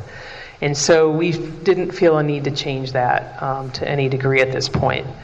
And again, these are things that we will certainly be monitoring, and there are certainly, I guess I'd go back to, there are processes that we all have to follow to do this anyway. We still have NEPA. So if we're going to go build another, facility, or a lodge is going to build a facility on Forest Service land, for example, we have to go through a public process. So there is still those, things will not just spring up overnight out of nowhere, because we all have these processes we have to follow. There was some concern about increasing the campsites within Forest Service campgrounds, so we allowed that flexibility again within the footprint approach. And I think there was this overarching issue of, well, will those footprints, so we mapped the footprints around all of our developed sites, campgrounds, lodges, major facilities.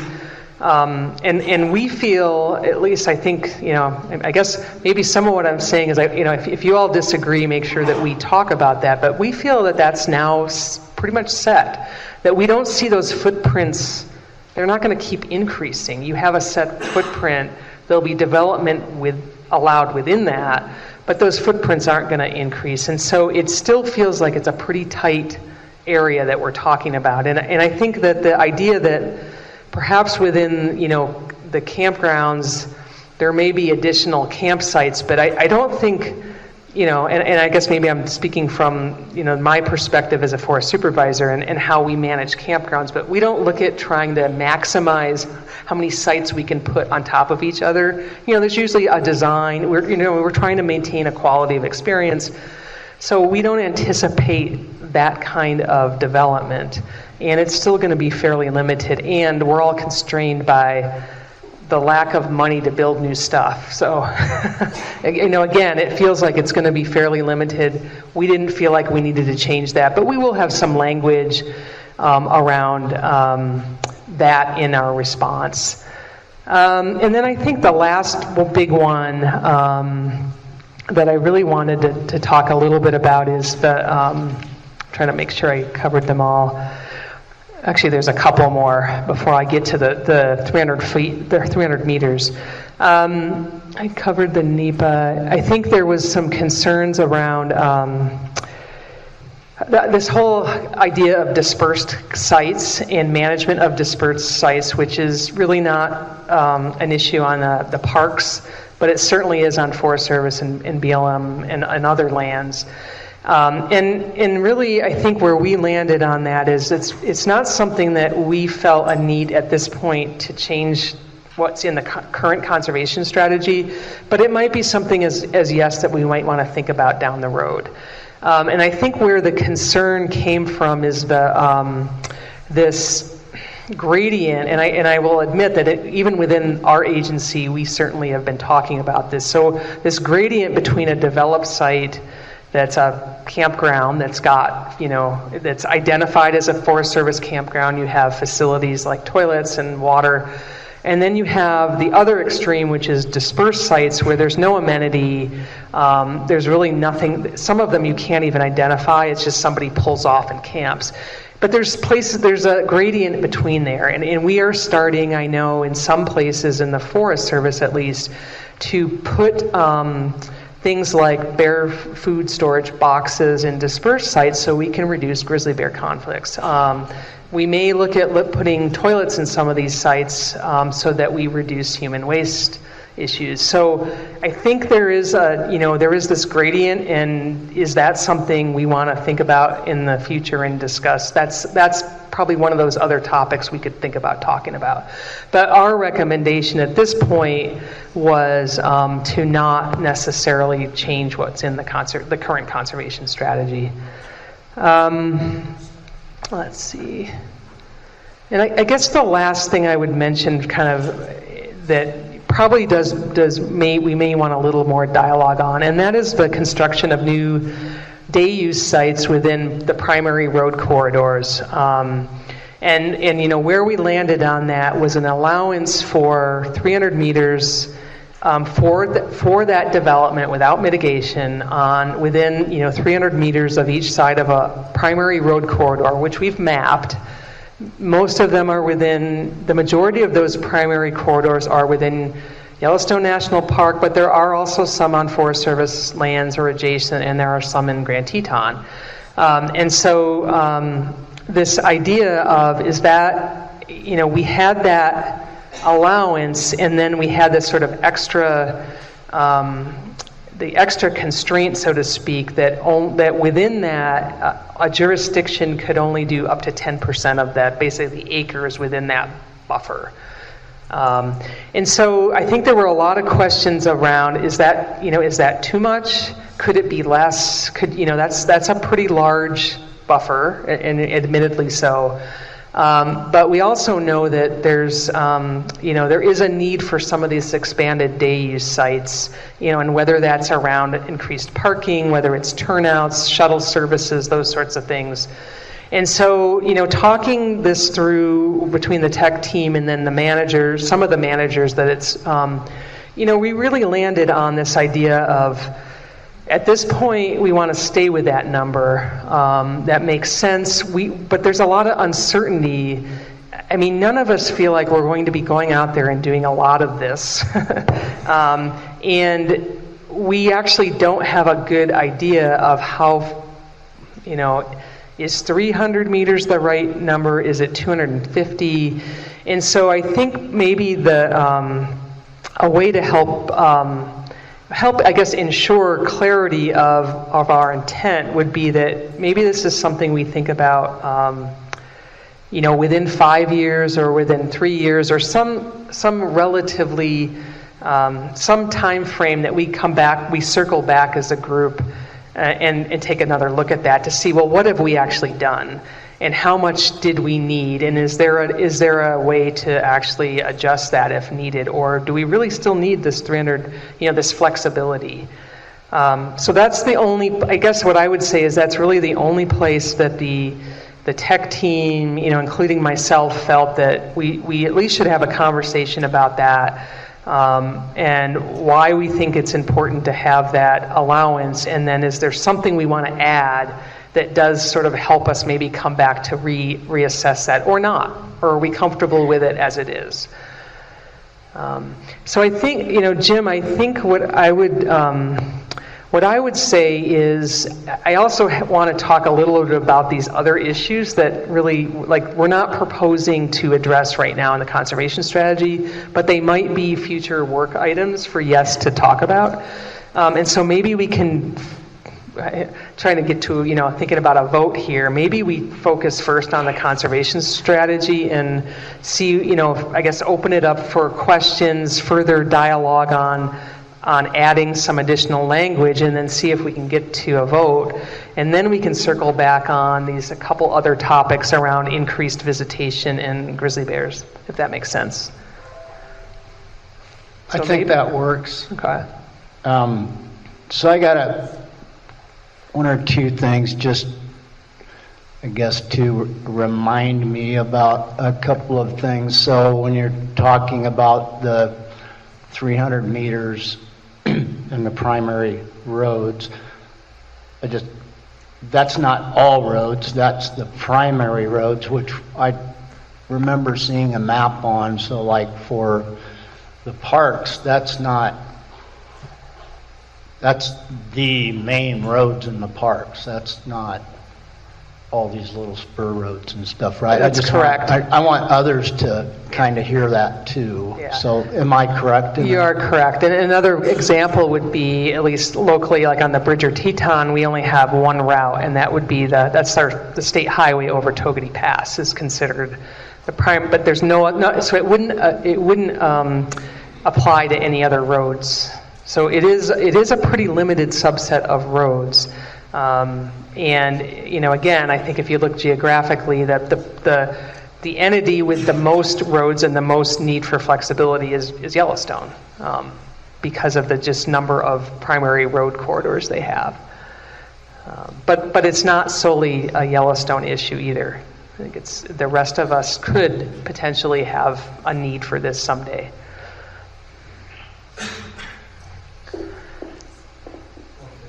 Yeah.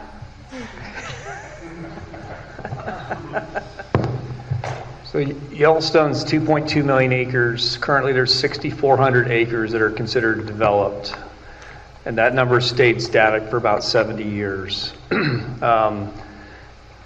As visitation increases, I mean, there's really no way to build our way out of this. I would suggest that 300 meters is way too much in many ways. And that's over 3 football fields. There's 375 miles of primary roadway in Yellowstone. So do the math, it comes out to like 10,000 additional acres. So we're more than fine with 300 meters. That would never happen. We should all be fired if we're taking advantage of building in places like Yellowstone and Grand Teton and National Forest that much additional acreage. At the same time, I laugh a little bit when people hammer me for not having a shuttle system. We can't build our way out of it, that's true. But I don't think people understand how much infrastructure goes into a shuttle system. You know, are people okay with us building 1,000 space parking lot at Madison and an additional 800 space parking lot at Old Faithful and 12 shuttle stops in the Midway Geyser corridor. So I don't, there's clearly a lot of challenges around increasing visitation, and I think we need to have some flexibility in certain areas. 300 meters is more than enough. I don't know if there's another methodology to look at that might be better, not to complicate this. But for instance, at Midway Geyser Basin, which is one of our busiest parts of the park, we will likely take out parking lots that currently exist and probably add spaces in certain areas. 300 meters is plenty to do that. But I wonder if it's better to constrain that more and then perhaps have like a bank of acreage that could be used strategically. Obviously, we all have to conform to our own processes and approvals for anything that we do, but there may be certain areas, for instance, the parking lot on one side of a shuttle system or something like that, and I know there's offsets and things like that already kind of built into this. But if you're asking if we're good with 300 meters, we're more than good with that. I think it could be reduced, but I still think there needs to be some type of flexibility built into it.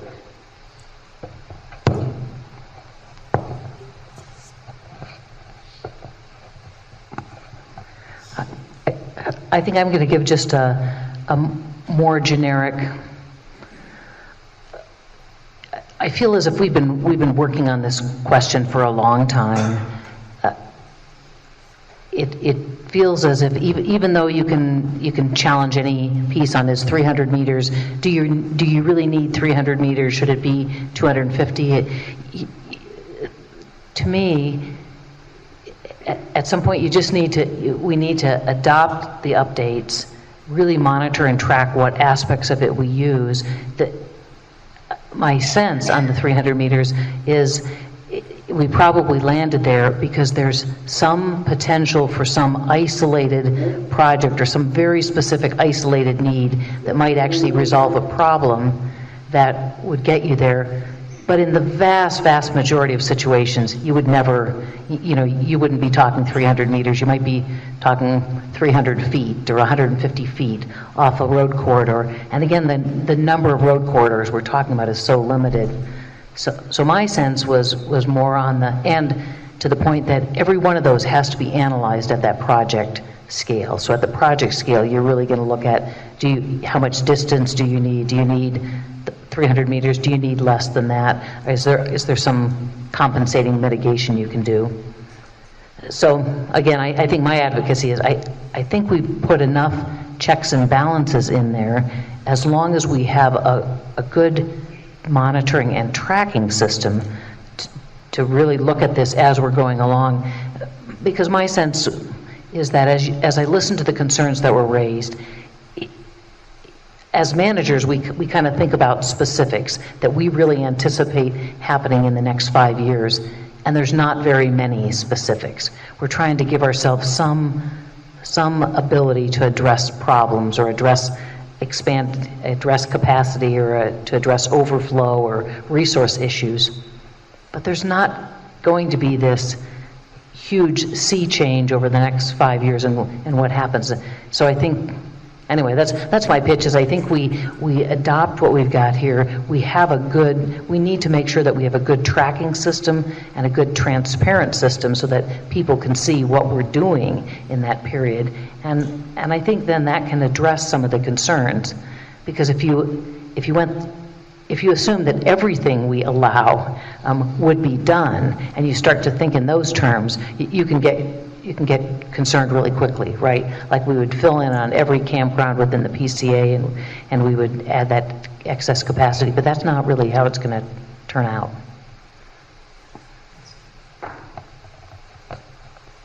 Yeah, and I think you have to look at the track record. I won't speak for the National Forest, but I can speak for Yellowstone, obviously, and Grand Teton. I mean, there has not been any real significant expansion that I can see in Yellowstone that goes beyond the existing developed envelopes in a very, very long time.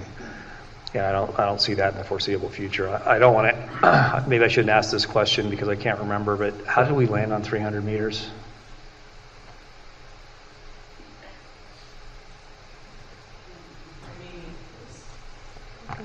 I may need some help from Dan and Jennifer on that, but my recollection is one of the things we did was look at potential projects that may be coming up and mapped them to see, okay, what level would they fit in? And like you said, they all fit well within 300, but that's where I think it was an exercise in, but I'm not positive where this is, this has been many iterations of how we came up with the number originally. Well, the one thing with Jim, so I think Mary's right. I think if you end up not including secondary roads where you have a spur that goes, say, a quarter mile to a parking lot, and then you've got to increase the distance from the main primary roadway in order to capture what you might do in some of those smaller areas if you're going to make improvements. So, I mean, one way to look at that would be to reduce the distance substantially, but include secondary roads. So in other words, you said 100 meters or something like that, but that would include some flexibility if there needed to be something done off a secondary road. You wouldn't have to include that in the 300 meters from the primary road, if that makes sense. But I don't know if we need to revisit it because I'm not too worried about it. So maybe your strategy of 300 meters, we'll see how it goes and monitor it and then revisit it if it's necessary. Yeah, so I think what I'm hearing is we would have to we'd adopt what we have, but deliberately ensure that we have language in here that ensures that we're gonna monitor this. I think it's fairly simple to monitor it, but I also think and then commit to a time frame, 5 years. I'll just throw out that yes would then come back and look at what we've done in that period to see if it still makes sense. And I would suggest that every member be able to explain why we landed on 300 meters.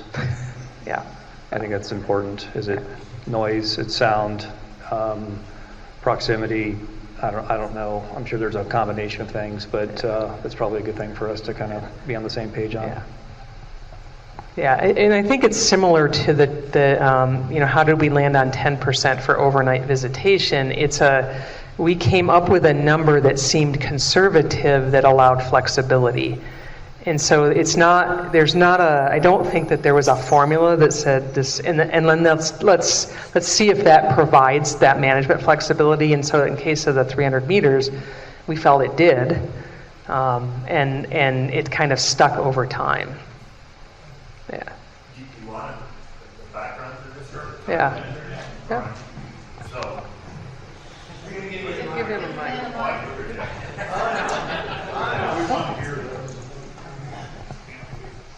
We like this when you talk. So wait a minute. I thought I was supposed to give explanation, not erudition. Indeed. All right, so 500 meters is the buffer area in the model, the grizzly bear habitat model. And that was proffered at one of these meetings. And you were the central protagonist in pushing back at that and offered, this is crazy, and used language such as, if we build out that far, we should be fired. So there's consistency in your explanation and rhetoric. And yeah, but the rest of us remember it so well. So then we're retreating from 500, and we just kept kind of moving it back, and 300 arrived. But not because there was, consultation with the prophets of Delphi or anything like that. It was just 300 is better than 500. And we went home and did some homework with that when 300 was on the table.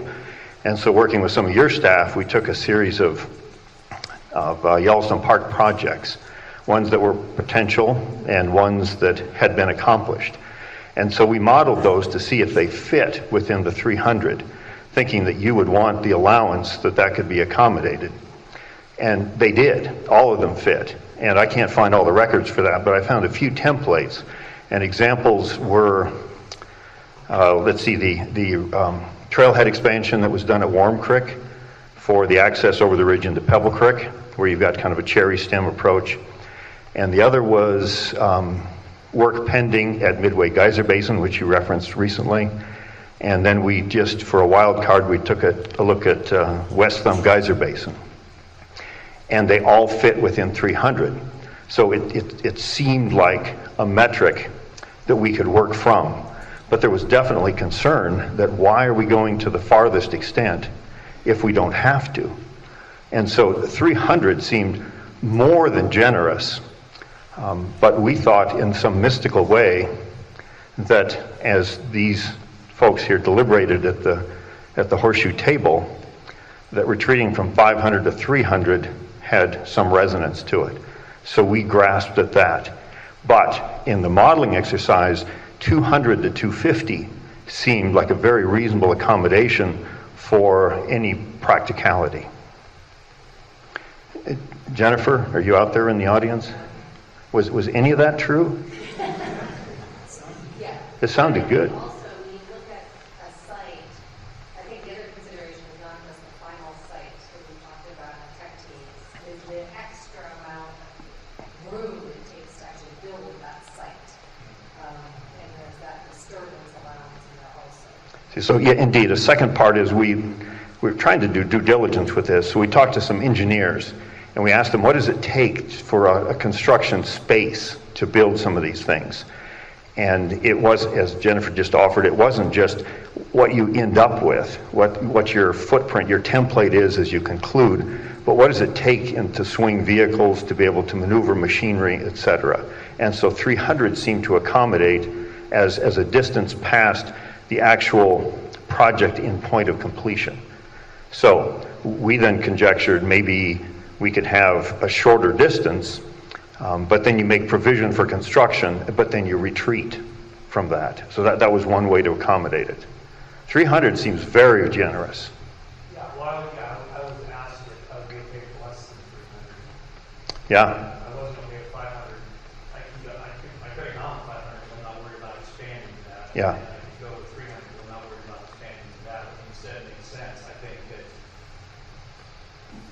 once again, you're trying to overlay much more than is needed across a very big area when what's really needed is specific flexibility in certain areas at certain times. But then you can always mitigate, and you can address it through NEPA as well. But it's a tricky business because you don't want to shortchange yourself and live with regret, the way we all do with life. But you need enough, but there's a certain image in this or a posture of being true to conserving bear habitat. And if we work to the far boundary, it seems slightly more disingenuous. I don't disagree with you.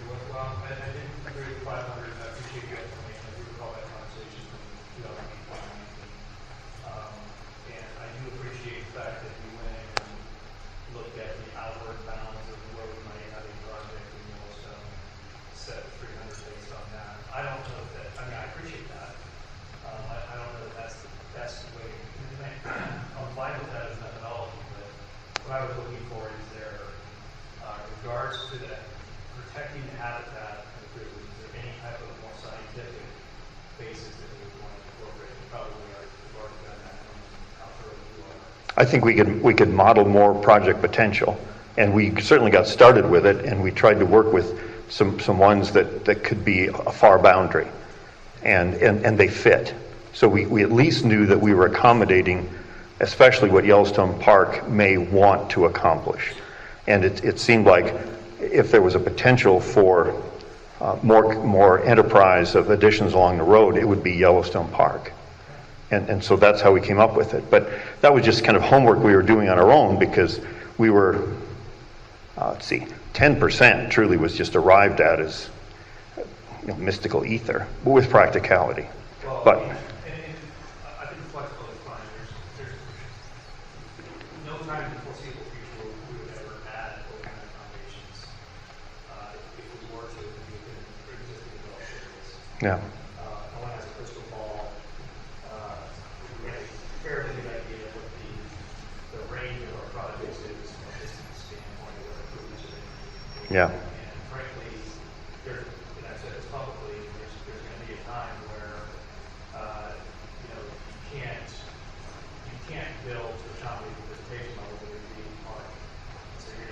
other actions. So you're not going to 2-lane road or 3-lane road or 4-lane road. You're not going to just continue to expand parking lot. You're going to take different measures like restricted visitation, things like that first. And so, I feel fine with that. I'm 99.9% of the park is going to be easily within 300 or so. Remember, that's over 3 football. Yeah, it is extensive, and we were never advocating for that. We were working with what we thought was management input, and in trying to address your concerns and give you context. Yeah. You got to land somewhere, so I don't. Well, and it really only just says outward bounds. What? I don't know. Right. Find out. The public needs to understand that just because that amount of acreage would be authorized, it would never be used. And I think that's important, at least in the vast majority of the park. Yeah. So, and I think in regards to how we plan projects, if there's new projects that are going to need to expand, either you offset those or you don't do them because they're too impactful to the system. Yeah. Yep. And then you do have the 10% rule that's going to be restrictive. You have a whole series of caveats of habitat constraints that you're going to avoid because those are the better bear habitat dimensions. I don't know who asked me if I was good with less than 300.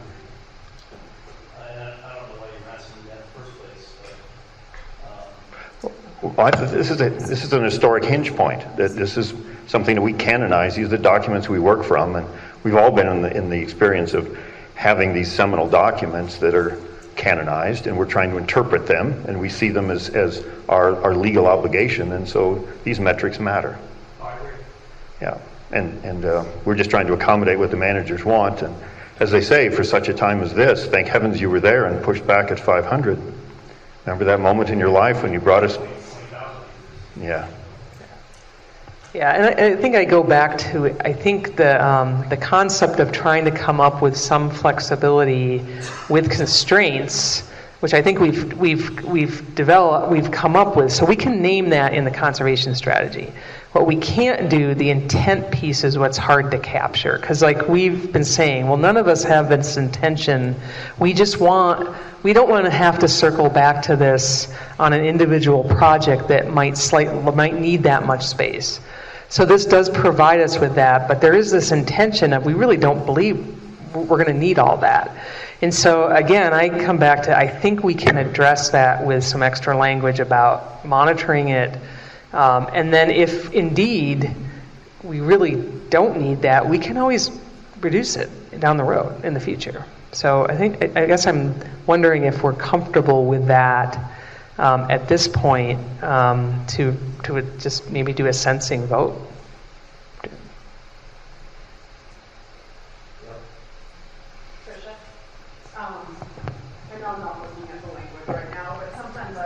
It's good to just describe qualitatively what we're trying to accomplish alongside the number, just to keep that intent clear.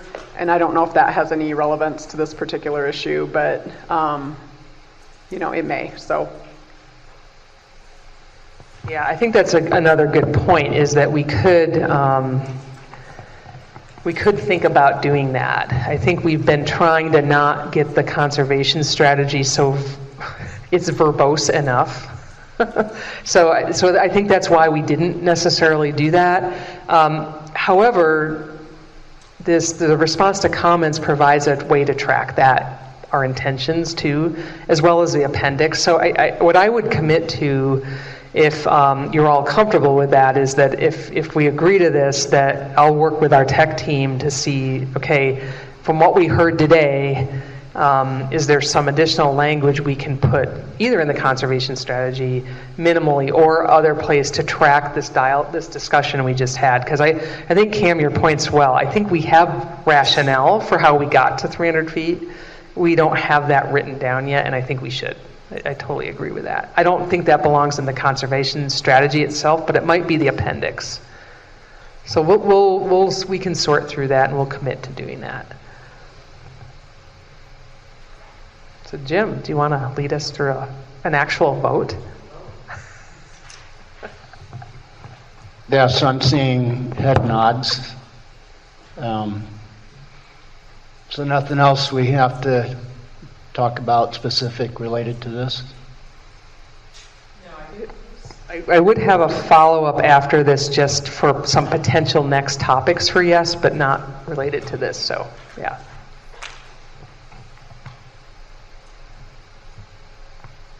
Okay, so I think that we can, go ahead and vote. Do we need a motion?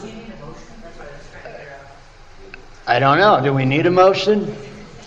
I make a motion to accept the developed recreation changes to the conservation strategy as proposed. Okay, thank you.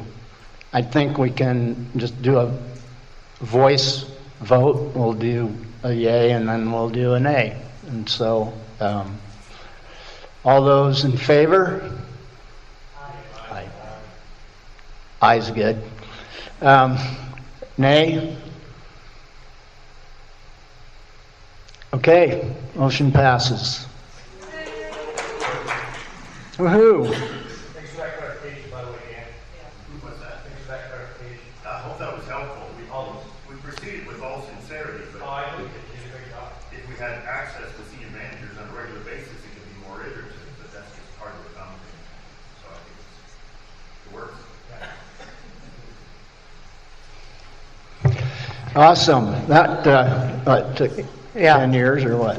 I know, four years, Okay. 5 years. So, yeah. thank you for that. Now, you Yeah. wanted to talk about some other stuff too. Yeah, and so I guess just, and maybe this is a dialogue since we're going to talk about the work plan tomorrow too, but maybe it's just kind of fodder to think about. But again, coming back to this, sort of this increasing emphasis that we're all thinking about with the changes and the increases in visitation within the GYE, and is that something?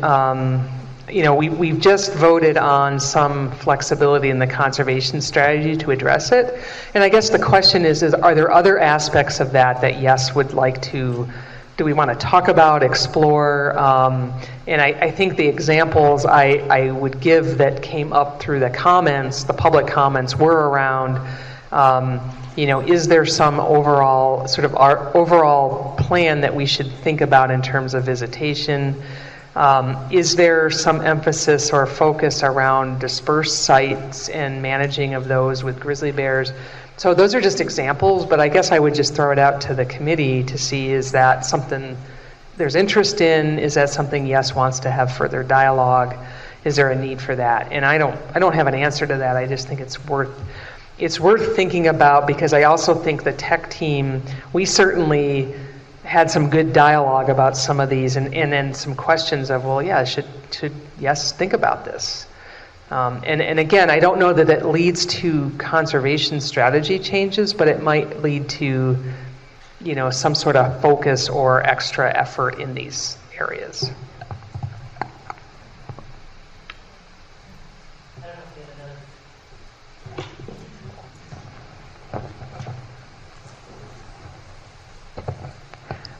I don't think I have a absolute yes or no, but I'm kind of trying to seed the conversation. It kind of takes me back to what do we think the role of yes is in this conversation, and I think there's good information sharing we could have on visitation trends. There's good sharing we could have on what different management agencies might be doing relative to managing dispersed use or converting dispersed use to developed, or there's so many places you could go with that. But I'm not convinced that there's a decision piece for yes in this that would be, that would come to an overarching decision on how you would manage use. And probably I say that because, I'm thinking about, and I know the Park Service deals with this in a lot of your planning framework documents. We've just gone through one national forest and our whole planning process, and that has a lot of kind of our strategic framework about how we think about and manage increased use and how we, do land allocations. And then I think about everyone at this table has some piece of that as you think about that within kind of within the areas that you have some responsibilities for, or how county commissioners think about that. So it feels like a valid conversation and things that we could talk about, but I'm struggling in my mind about, it doesn't feel like a yes decision, but maybe there's pieces of that we would decide on.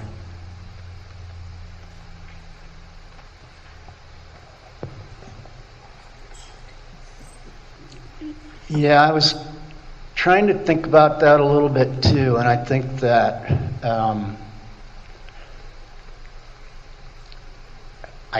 you've got all these different land management agencies that do things differently, that have different capacity for use and totally different lands, and you have, it's almost like one of the best things we can do is just make sure we continue to share what we're all doing related to increased use, so we're all well informed, but we all tend to do it differently. I don't know that there is a hardcore thing that yes could work on related to that. I suppose we could come up with some types of recommendations and stuff, but each agency and related to land management has got to do it the way their process works and the way their lands are. I think one of the best things about sharing how everybody manages use is that it helps you understand how if one state does something with use, or one forest or one park does something with use, how it impacts the adjacent forest or state, because we're not just in a vacuum. If you restrict use one place, you push use to another spot. And so I think just the awareness of what folks are doing and having some discussion on it is really valuable, and not kind of trying to figure out what yes would actually work on related to that, though. I'm just kind of brainstorming a little here, just talking, I guess. I think in the end, I think that's where I don't know either. Maybe it circles back with some of the working groups around conflict reduction, and are there other tools for continuing to work on that with our increased visitation? That may be a way it circles back. I'd give an example of something that I think there's a perception, for example, that dispersed camping, particularly on the national forest, is increasing, and that we really don't have a handle on it and we don't manage it. And I would say, well, that's not true. And for example, we on the Bridger Teton, at least on the north end of our forest, which is where grizzly bears have the most intersection, we have them all mapped. So we know exactly, and so we can now monitor them. And we are doing that actively with partners and some other folks, and then also having these ambassadors, like I mentioned, to help reduce conflict. So there's actually some good, maybe that is this information sharing so that we learn from each other about what are we all doing to help in this, and what kinds of management things are actually happening, and what can we learn from each other. So, again, I don't know that's, I guess it just comes back to, is that something we, have at a specific meeting? Does that intersect with the working groups? I think maybe, maybe at this point, I wasn't looking for this was more of a brainstorm. I thought in my mind of, let's just get this out on the table and maybe stew on it to see if that's something at a future meeting you all want to talk about.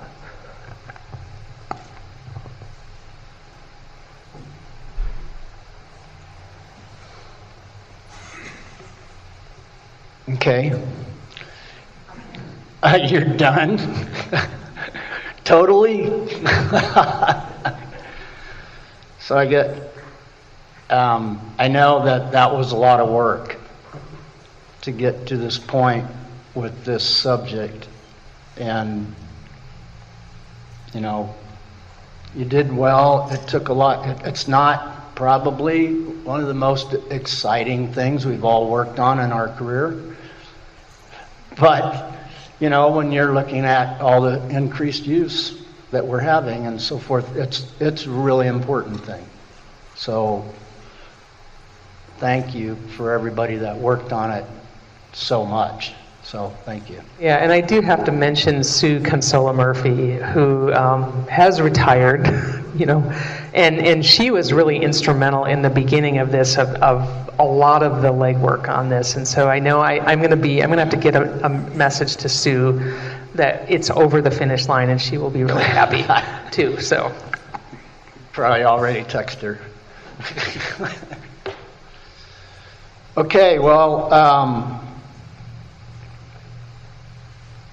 I think that I think we can probably move to the public comment here in a minute. I want to preload maybe a couple of things for tomorrow. So what we're going to do mainly tomorrow is we're going to hear the conflict reports from the different entities. And that's always very interesting, and we're going to hear Frank talk some about what the science team is up to.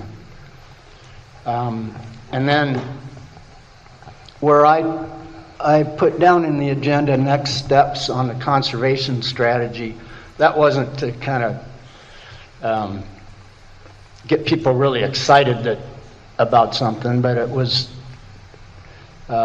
like that I was thinking about something we hadn't talked about. It was more that, so we just did a vote on the developed sites issue, and we also have done some things related to population estimates and those sorts of things. And so I just want to have a discussion tomorrow about what we do related to the conservation strategy and all of those things that are going on, things that we're actually getting completed, and they do affect language in the strategy.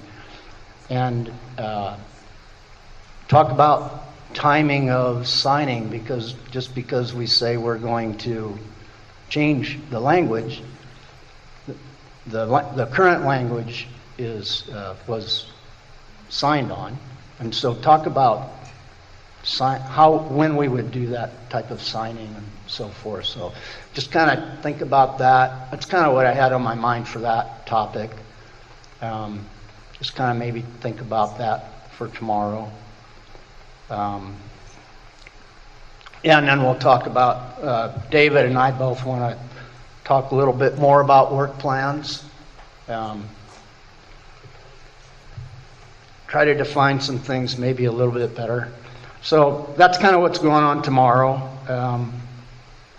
Before I open it up for public comment, I did want to make an announcement related to myself. So I'm going to be retiring this spring. In fact, my last day at work is about 2 weeks from now. So I wanted to let folks know that, and I wanted to say what an honor it's been to be part of this group, and probably one of the biggest learning curves I've had, one of the biggest challenges I've had probably in at least the last 5 years. But just wanted to say thank you and let you know that I'll be retiring. And of course, that relates to who's the chair. And I also wanted to let folks know that I've been talking to my director about that, and Idaho is committed to remaining as chair through the November meeting. So we're more than fine with following through with that commitment. I don't know who that would be specifically. It could be me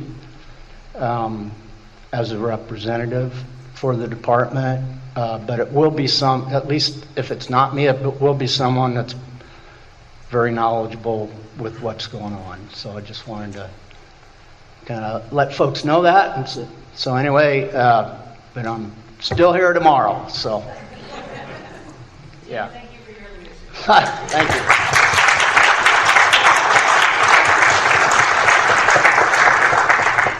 you. Even though maybe it was a little different. Okay, so James said that we did not have anybody sign up for public comment, but that's okay. We'll just open it up. We have a mic that if someone does want to say something, we'll just give you the mic and tell us what you want us to hear. So we'll open it up.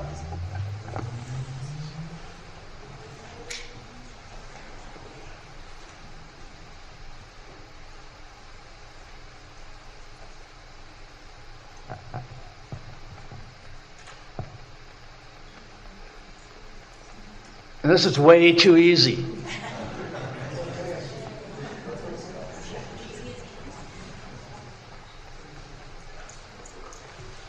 Okay, well, we always like to give folks a chance, and there'll be another chance tomorrow at the end of our session, so